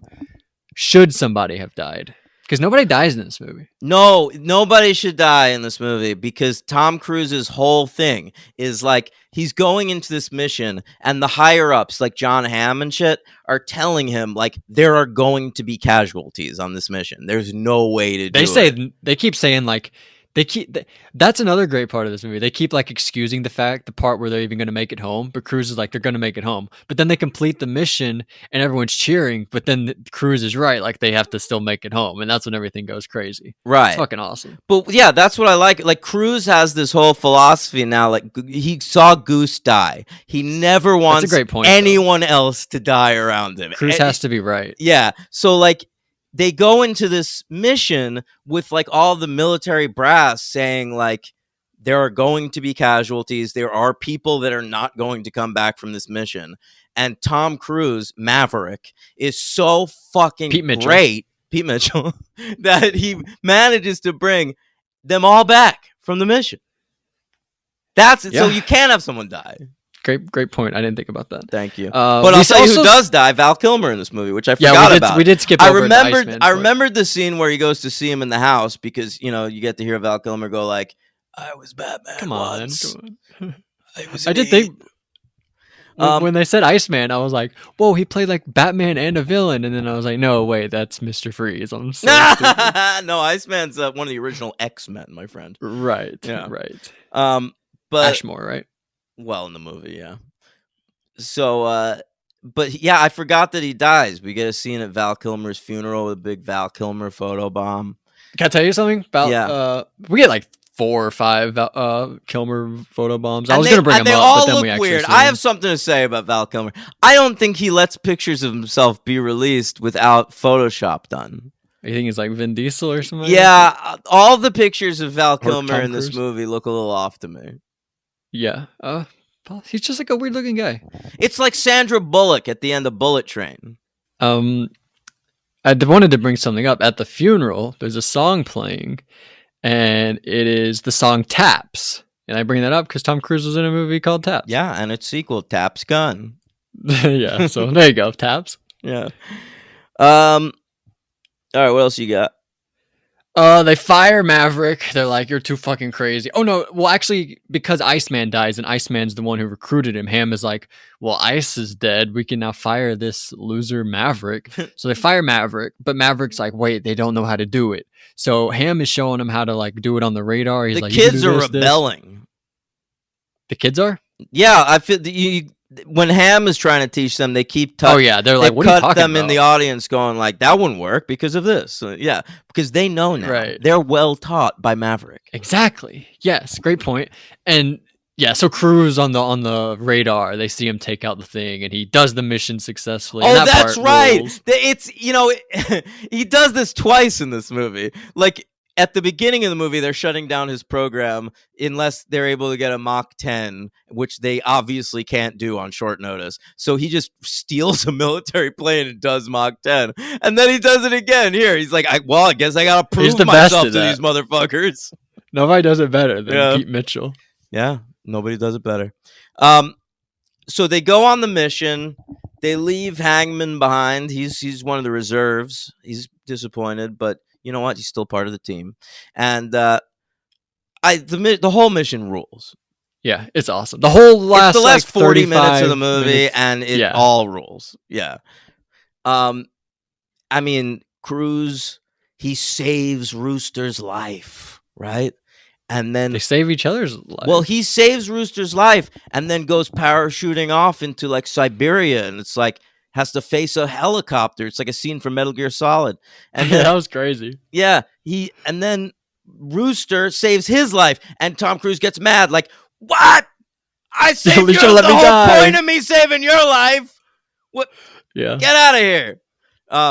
So, but they're behind enemy lines, like the movie Behind Enemy Lines with Owen Wilson, and they get out of there. They steal an F-14. I don't know the names of these fucking planes. I didn't And, really. They kept mentioning like the fifth generation fighters. That was like kind of a big thing in this movie. They kept mentioning like fifth generation fighters, and kind of went nowhere. But Well, it's mentioned like 5 times. No. What it's trying to sell, they say that Like the enemies are good. we that no good. longer have the technological advantage. The enemy has better technology, better planes, better guns than we do. And so it's going to be difficult to beat them in these planes that we have. But then it's selling it even further because then they steal an F-14 from like the 80s. And so But shouldn't those be worse? They're older. that's what I'm saying. So that makes it more impressive at the end of the movie that Tom Cruise is able to like out dogfight all these amazing new stealth planes in some old piece of shit. Well, he's not because he's about to die. But then Well, he Hangman gets them all except one, and then Hangman comes in Hey, for the big save. all that Yeah, matters. I know, but Yeah. it's great. It's That's great. I cheered when Hangman showed up, Me and he too. was like, "This is your savior speaking." I was like, "Yeah, it is, Hangman. This is You your fucking tell savior him." speaking. That's a good line. Yeah, Hangman rules. Yeah, he really does. That's why the next one should be. It's probably gonna be Top Gun Rooster, but then I think Top so. Gun Hangman. Top Gun, Phoenix. I liked her. Oh, absolutely! You got to do a female-led Top Gun movie. I'm She was- into it. She was my favorite one, maybe. Yeah, I knew her from sitcoms.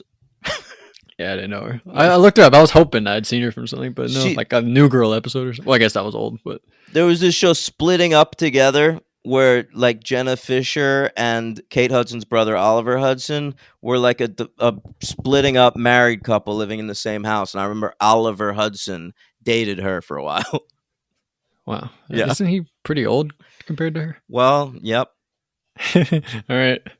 So then they get back and he like meets with Jennifer Connelly and she's like looking great by her car. And then they get in a plane and they go Well, for a joyride. Not at first. He like Jennifer Oh, sorry. Connelly's not there, right? And he's like, "Where the fuck my girl go?" Oh yeah, he sees his daughter. Like, where But the then hell's he's your mom at? he's working on the plane, spots the daughter. He's like, "Well, where this daughter's around?" I thought that was actually kind of weird how she pulled up. Like, if you think about that, she pulled up and was like, "Hey, go run into the garage and like look for him and say that I'm out here." Like, Well, It was kind of a weird way to do that. sometimes kids run ahead of the parent.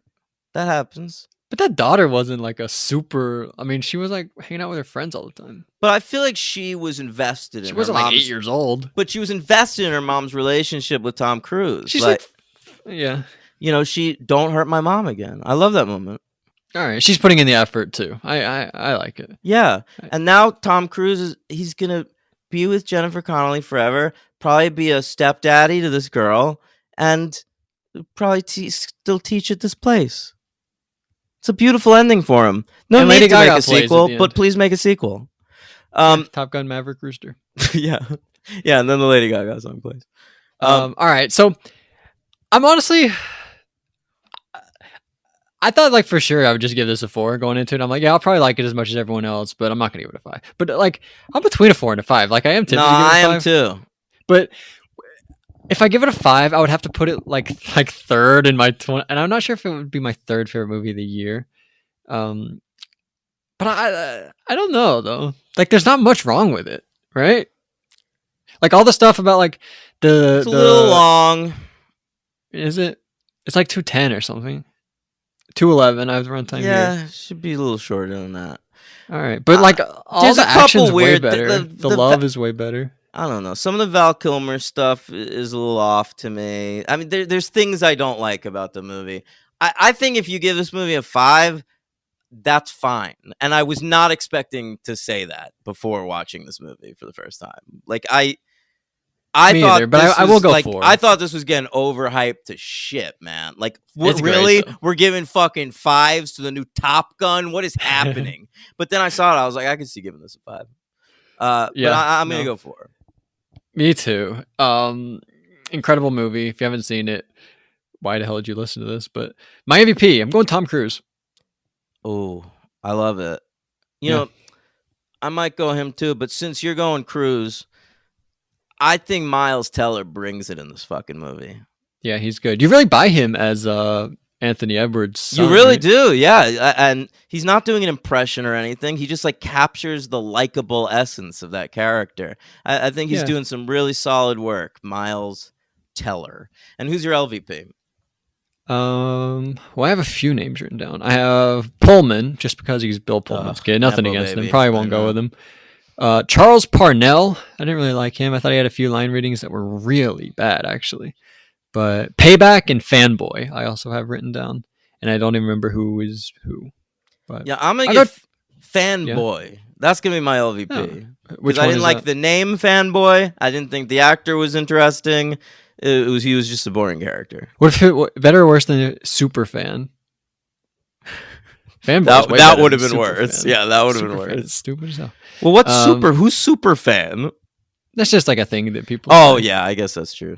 I'm gonna go with Charles Parnell. I thought most of his line readings were really bad. He was the only person I really. had to Oh, complain about. he's like the old guy. He had a What couple do you mean, old good. guy? The old black gentleman. Yeah, he's like John Hamm's sidekick, kind of. I thought he had some good line readings too, though. I'll play a bad one, but if I can find it. But there's a good one when Maverick like takes the reins of that plane and blows something up. He's got a funny line in that. I think he's all right. Okay, well, should I go Payback? No, you can go with whoever you want, man. Well, I didn't really have one. I wrote Pullman just because he's a Pullman. You know, I'll go Payback. I don't want. I loved Bob. Charles Parnell. Bob was one of my favorite characters in this movie. I was so disappointed when I found out that was Bill Pullman's son. Yeah, it's a bummer, but Yeah. he was like my 6th or 7th favorite. Can we just cast new people? No. I saw like Gwyneth Paltrow's daughter was modeling at some fashion show yesterday. Like they're just Apple? everywhere. Yeah, Apple. She's 18 Holy now. shit. Yeah. Wow.